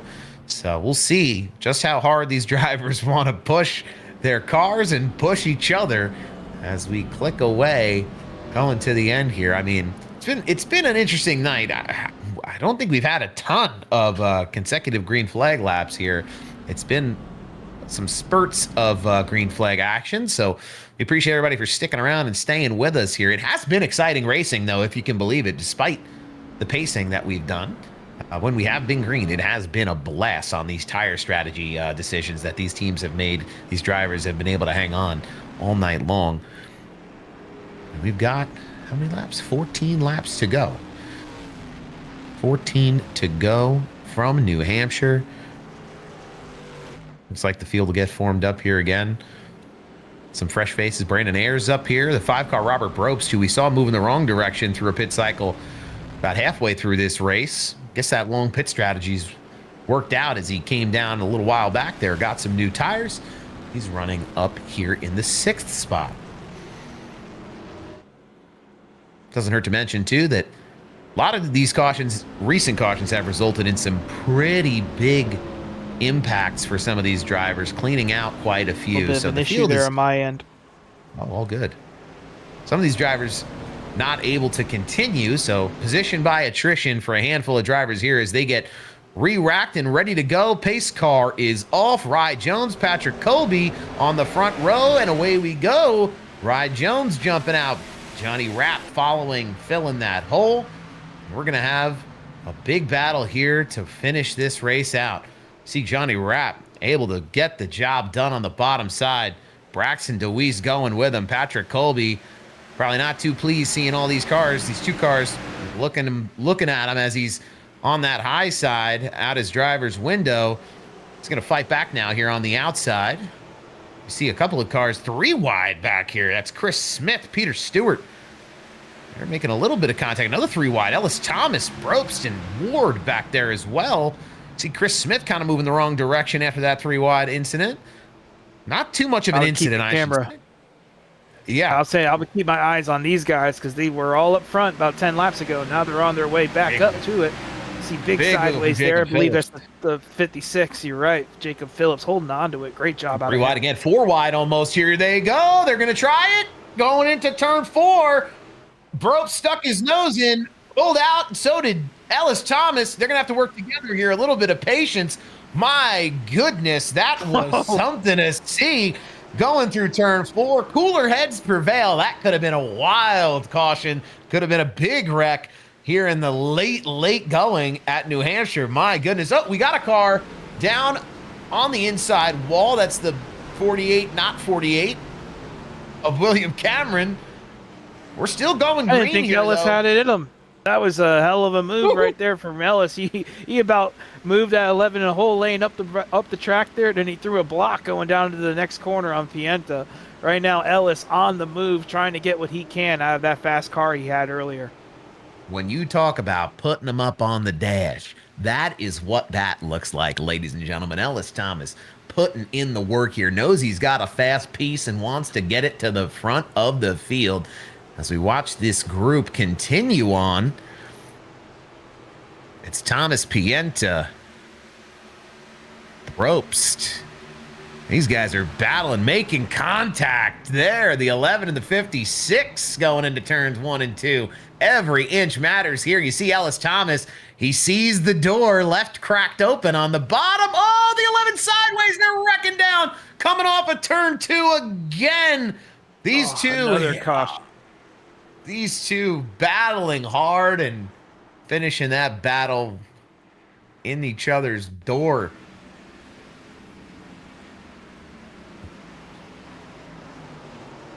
Man, just a little bit over driving there on the 56's part. You see a little bit of contact there coming off the corner. Then the 11 gets loose, back down into the 56, and these two definitely go for the ride of the weekend right there into that outside wall.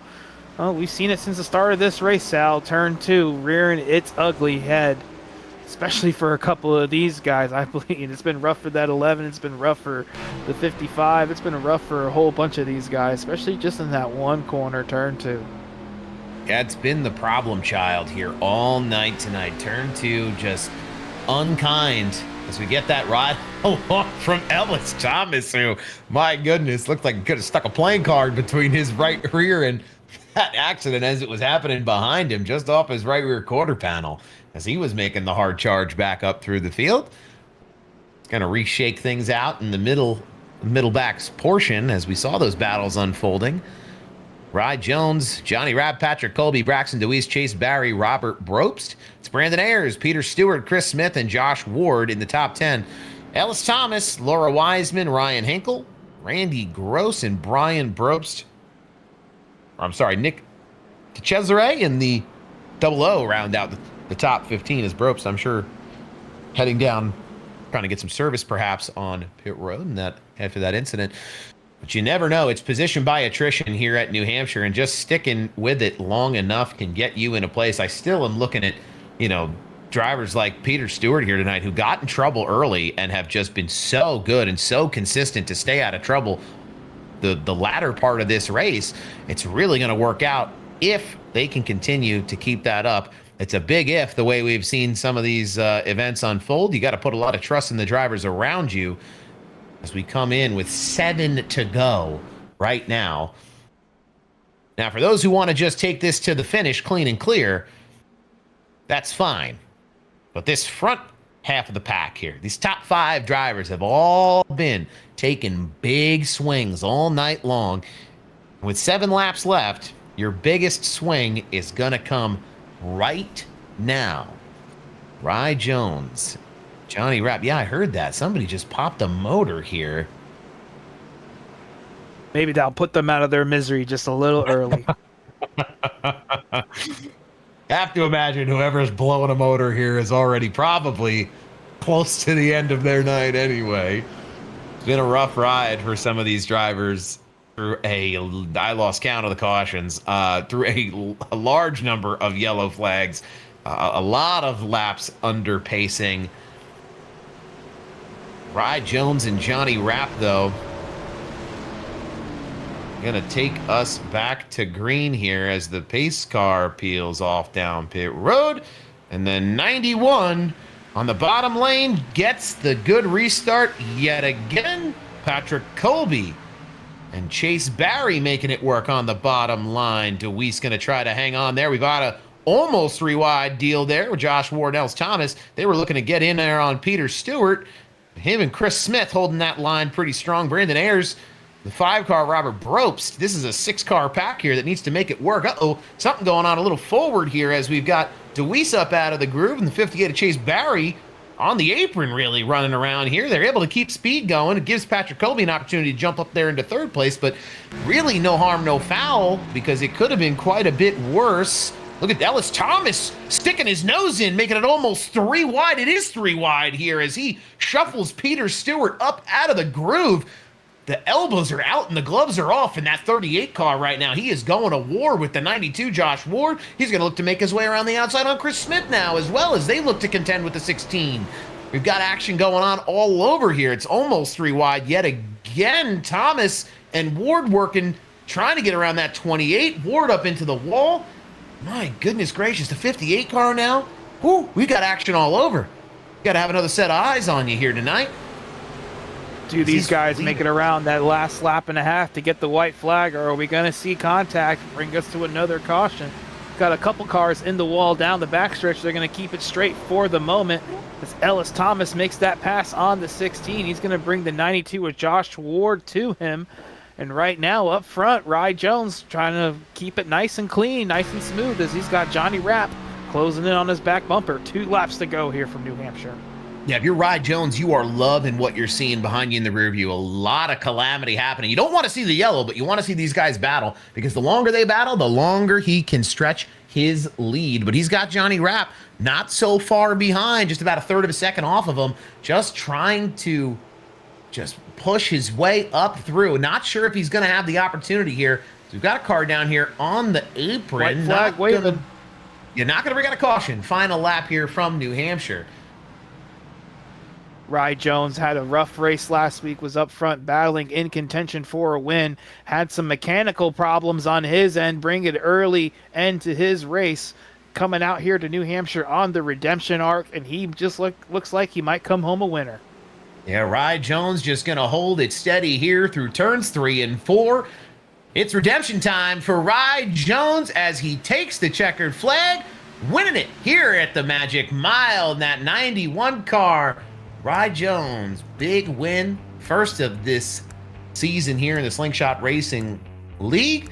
What a battle between he and Johnny Rapp there. The late stages of this one. This was a heck of a race, Sean. I mean, this thing just caution after caution. I don't think I've seen these guys have to go restart the way they had here tonight in a very, very long time. But everybody you see, the kind of driver Rye Jones is, everybody coming up and congratulating him on this win as they come around for the cool down lap. Great opportunity to play the pit strategy and put himself up at the front when it mattered most. He led quite a few, but he led the one that mattered. Yeah, he got himself ahead of some of the faster cars in this race that were in front of him. And those faster cars, they just couldn't get back up there. Didn't have the laps, just didn't have the luck go their way. You know, we saw the 78, the 92, the 8 car all come away with damage there. And then set that 91 car up nice and pretty to take home the checkers tonight. Yeah, we saw a lot of attrition out here tonight. A lot of fast cars got caught up in those last 2 cautions, or not the last 2, but the big 2. As we were coming down with about 25 laps to go, we had some big wrecks here. Rye Jones with a big burnout. We love this. Look at that. He's Ricky Bobby in the heck out of this one. I love it. Always looks good. Always feels good to do that. For sure. Later. So what do you say? Run down through that finishing order? Absolutely. We'll get it up here on screen as well for those of you watching at home. It's Rye Jones, officially your winner here tonight. Johnny Rapp in the 52 gave him a heck of a battle there. Comes home second best. Patrick Colby in third. Chase Barry in fourth. Braxton DeWeese finishing this one in 5th position. Robert Brobst, great run there to come back toward the front. Finishes this one 6th. Chris Smith in 7th. Ellis Thomas, hard charger here tonight, in 8th. Josh Ward in 9th. And in 10th, the 16 of Brandon Ayers. 11th place tonight. Laura Wiseman again on the comeback, comes home 11th. Nick DeCesare coming back from his spin earlier in the race and finished 12th. Ryan Hinkle, we just saw him spun around with damage to the rear end 5 minutes ago. He's going to be 13th. Brian Brobst, rough night for that 11 car, is going to manage to bring it home in 14th nonetheless. Randy Gross in 15th. Steve Vest in 16th. Peter Stewart in 17th. And Patrick O'Toole finishing 18th. James Moore in that 12 car is going to come home 19th, and Scotty Sobchak in 20th. 21st, we got Jeremy Dahl in that 33 car. 22nd, it's Jacob Phillips. 23rd, it's Evan Pienta. Had an up and down and all over the place night here tonight, but brings it home 23rd. That's William Cameron in 24th. Matt Coons in 25th. Ryan Rose, a quick car here tonight, got caught in some action. Comes home 26th. James Danforth in 27th. Scott Drost, involved in some late race cautions, finishes 28th.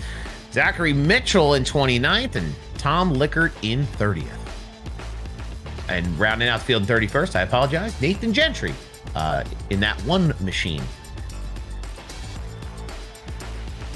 Well, we're going to step away for a quick ad break, and we'll be back for your interviews with the top 3 finishers.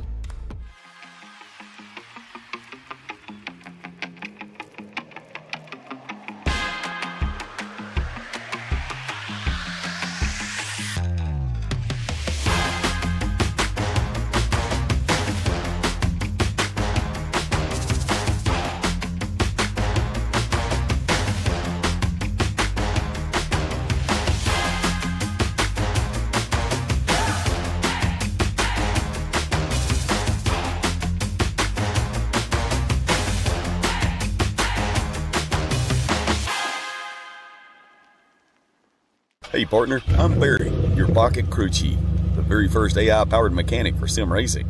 Got a car that's a little loose or tight? Just tell me how it's handling, and I'll whip up instant setup recommendations just for you. Want me to get even more precise? Snap a picture of your setup, and I'll fine-tune it to perfection. And hey, I'm not just about giving orders. I'll explain why every adjustment matters, so you can really understand your ride. I'll even teach you the science behind the setup. Ever wonder why the track bar is so important? I've got the answer. With Pocket Crew Chief, I'll make you smarter, faster, and race ready. So what are we waiting for? Let's build to win. All right, we are back here wrapping things up from New Hampshire here tonight. We've got Patrick Colby up here in the booth with us. Man, that was a lot of racing going on tonight. We saw you just battling hard throughout the entire night, using some smart strategy to put yourself in a position to win this thing late, come up just a few spots short, but a third place finish, nothing to shake a stick at. Patrick, what did that race look like from behind the wheel for you tonight? It's just kind of about keeping it clean and keeping it up front. I know when you head to the back around here, things kind of get a little hectic as it did at the end of the race. So just wanted to keep it clean and up front, and I was happy that my strategy ended up working out for me to do that. Speaking of strategy, was that something that evolved as the race went on for you? Because we saw you started back and you started in the top 10, but we've seen over the course of the season, you have a knack for driving up through this field and getting to the front. Was your strategy something that evolved though as things unfolded in front of you? Yeah, it was kind of I guess I really didn't have one coming into the race. And once we got that caution kind of around lap 50 or so, I decided to take my first set of tires, and then I knew I wasn't going to come back down until like 75 or so. And just because I knew we were probably going to get a lot of cautions. So it was just kind of a lot of guessing, and I just happened to guess right tonight. Pretty good guesser. I mean, keep guessing like that. We're going to see you in victory lane here in no time at all. Anybody special you want to thank out there tonight after the third place finish? Yeah, my beautiful wife who's behind me, always supporting me in my shenanigans in racing. So I appreciate her all the time. Awesome. Well, we're getting ready for the rest of this year. Is there anything on the schedule you see that you like in terms of track style or racing style that we can see you fighting for the front here yet again? I'll give me plate tracks all day long. Give me hometown sweet Alabama, and I'll go for it. Okay, well, we'll keep our eyes peeled. Congratulations on the third place finish here tonight, everybody. Patrick Colby, your third place finisher. Thanks, guys. We'll throw it over to Sean. He'll be in the booth here with Johnny Rapp. Johnny Rapp, man, 17 cautions tonight, and you were able to avoid most of them. I can't even tell you if you were involved in one. That's how many we had tonight. Second place run tonight, took advantage of some track positions and strategy to get up there. Did you think that was going to work out when you stayed out, or did you think, oh man, you're going to be just a sitting duck for those fresh tires behind you? Yeah, well, I'd be lying if I said I did. I had an extra set. I was kind of planning on running that set and then hoping for a late caution and taking my extra set. But I guess we're going to bring that set of tires to Richmond. Yeah, it's just literally luck of the draw there, whether you're around the wrecks. But I was, luckily able to kind of time my pit stop a little bit off and be able to pass people when I had fresher tires. I wasn't stuck in the back in all the incidents. I did kill the wall once pretty bad, but it wasn't enough damage to really hinder the performance at the end there. Well, it was a long race of attrition for everybody involved, and it looks like at the beginning of this deal you were kind of mired back there in that 15th 20th position, just biding your time and taking your time to get up towards the front. Did you feel like even early on in this race, did you see the calamity that was happening and kind of felt like that was just going to be your strategy to sit back there, let them all crash, and hopefully you're up there towards the end? Well, it's actually kind of the opposite. I didn't see much of it. I was up in like the top 10 for maybe the first half of the race. And then, like I said, once I pitted and got those tires, I was able to kind of drive back through the field, get back up to the top 10 pretty quick. And everything was pretty much happening behind me. And yeah, definitely glad to stay out of the mess. But I'll tell you what, everybody that I raced with pretty much all night, when we were green flag, it was a blast. Patrick Colby there, Rye Jones at the end, Ellis, and all the guys that were up there in the top 5, top 10 early on in the run. Man, it was a blast racing. I don't know what the issue was with all the cautions. I know New Hampshire tends to be that way with the different lanes, but either way, it was a lot of fun to race when we could get racing. The issue was just hard racing out there, front to back. That is for sure. Well, the first short track race is done of the year. We're moving on to our second one next week at Richmond. What are your expectations going into maybe an even shorter track? Well, I don't think the cautions will be as bad there, but Richmond is my least favorite track.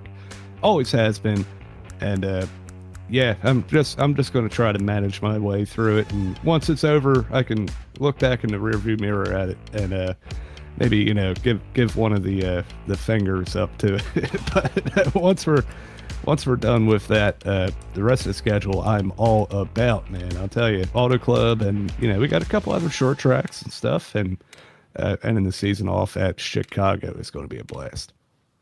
Oh, we heard it ourselves from Johnny Rapp. Look out for him the rest of the year. Congratulations on your second place finish tonight. Good way to get some momentum going into the rest of the season. Anybody you want to shout out for your second place? Yeah, first and foremost, you three for putting up with our chaos here tonight. I can imagine it wasn't too fun to call 125 laps of 60 mile an hour. But yeah, we appreciate it. You guys do a great job. I always love going back and watching it, and we appreciate you guys being a part of the Slingshot TV crew. Everybody that I raced around tonight, I already said it once, but we had a lot of fun racing. Colby, Ryan, Braxton, all those guys, and yeah, everybody at home watching. I wonder who won the diecast giveaway tonight. I'm definitely going to have to check that out. That's a cool thing we do. And my dad is out in the living room watching. So shout out, Dad. And yeah, I think that's about it. Congratulations. We're going to send it back over with Sal. He's going to be with your big winner tonight, Rye Jones and his 91 car.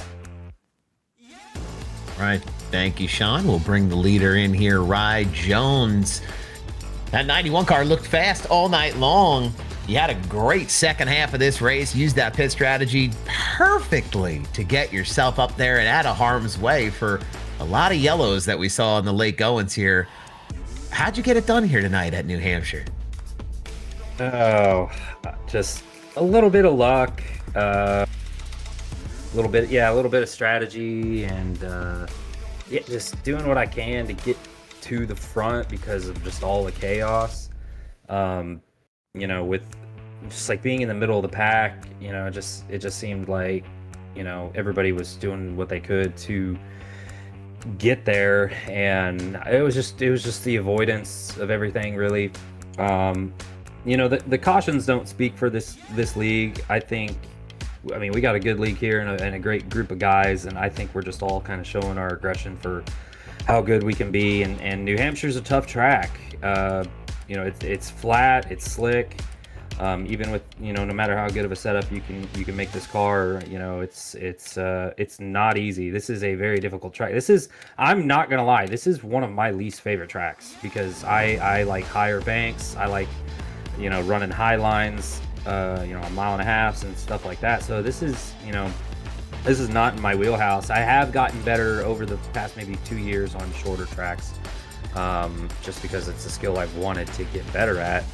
But so maybe that played a role in it, and just taking care of everything. The strategy, I had no idea what I was gonna do. When all the cautions were coming out, we came to like lap 35. I said, you know what? Okay, I'm gonna pit and take fuel only, and if there's a bunch more cautions after that, I can stay out the rest of the race and make it to the end. And we ended up having that one long run, and so I was like, well, I don't know what we're gonna do here. And then we got a caution about 20-30 laps into that run, and I was like, okay, well, now I definitely have to take tires because I hadn't yet. And just avoided stuff from there, and I got really aggressive. I want to say it was like lap 80, close to lap 80, another caution came out, and I was like, man, you know what, we had a decent run there. I got to take my last set again because it's I've had such a terrible first I didn't get to make Daytona because I was sick, and then I had my pedal issues last week, which really sucked, and I still feel bad for causing a big wreck there. And so I was like, I gotta do something that puts me in a position to win, and it did. And Josh Ward, we pitted at the same time. He got a better restart than I did, and he got up front ahead of me. And had he stayed out, I think he would have been in the primary position, but he decided to pit again about like 6 laps later to take his last set of fresh tires. And that just gave me the lead. And so I was like, well, here we are. Let's try to not mess this up, and I'll be darned if I didn't. So a lot of fun. I can't believe I won. I'm so excited. I can't tell you how long it's been since I've won a league race that was not a restrictor plate. It's been well over a year, and I can't believe it. I mean, you gave us one heck of a burnout too. I was having fun watching you go full Ricky Bobby mode up there on the start finish line. You were enjoying yourself. I think we enjoyed watching you cap it off here after what was really just an up and down night. This place always draws in a lot of storylines, and it was fun to watch you come around with that checkered flag. Is there anybody special you want to thank out there tonight who's watching at home or part of your crew as you're getting ready to tackle the rest of the season now with a win under your belt? Absolutely. You got to thank you guys. I can't wait to watch the replay. The races I win are the best ones to rewatch. So even with all the cautions, and then I got to thank my parents that always tune in and watch. Any friends out there that are watching as well. Pretty much everybody that's watching. I got to appreciate y'all. I hope we put on a good show and everything. I got to thank Payday Racing for allowing me to be a part of them for over the last 4 or 5 years. Johnny, Chase, Randy for being the race control. He always does such a good job, and I know tonight wasn't easy for him. So yeah, I got to thank everybody that puts this league together, and let's go do it again next week. All right, next week, Richmond, what do you think? You think you got a shot at another short, maybe a little higher bank track, not quite as flat as New Hampshire, but you like your chances next week? I don't have a lot of experience at Richmond, but my favorite short track of all time is Five Flags, because I'm local here from Pensacola, and that track runs eerily similar. It's just a little bit bigger, so I'd like to use that to an advantage. Maybe we'll see, but with it's an Xfinity or O'Reilly's car, I should say now. I mean, it's not like a late model. So it's gonna be tough. There's not a whole lot of grip there in these cars from what I remember, unless the setup's kind of changed. So it could be early like this, like today, a lot of carnage, a lot of chaos, but if we can keep it clean, I think it'll be one hell of a race. All right, we'll look forward to it again next week at Richmond. Rye, congratulations on the big win here tonight. We're excited to see where the rest of the season takes you. But a lot to look forward here in the Slingshot Racing League here on Wednesday night. Sean, what do you take away from a race like this now that we've come out the other side of kind of a really tough place like New Hampshire? Well, we said at the beginning of the race, this is a driver's track. A lot of the guys who've had success here in real life are just the real wheelmen that we've seen up and down through these ranks. And tonight, I think the cream rose to the top. We had a lot of different leaders, a lot of really the same leaders, the perennial leaders that we're going to see week in and week out. But we also saw that little bit of impatience bite them, and they got caught up back in that pack and came home with a little bit of a surprise winner tonight in Rye Jones. And we saw that strategy play out, and he was the one that came home with the first place trophy. Yeah, I mean, for all the issues we talk about, the coming off of turn 2 and all the yellow flags, I think we really did get a great race here tonight. So appreciate everybody for hanging in there, and hopefully you got to catch the end of what I think was probably the best stretch of the race there, the last 50 some odd laps. So appreciate everybody for tuning in here on Slingshot Racing League. If you don't already, and why wouldn't you, please make sure you like and you follow and you subscribe to the YouTube channel. You can follow along on social media as well, Slingshot Racing League. We'll catch you here next week. And on behalf of myself and Sean and Colby up there in the booth doing his thing in the production side, it's a team effort here by everyone, and we'll catch you this time next week. Night, everybody.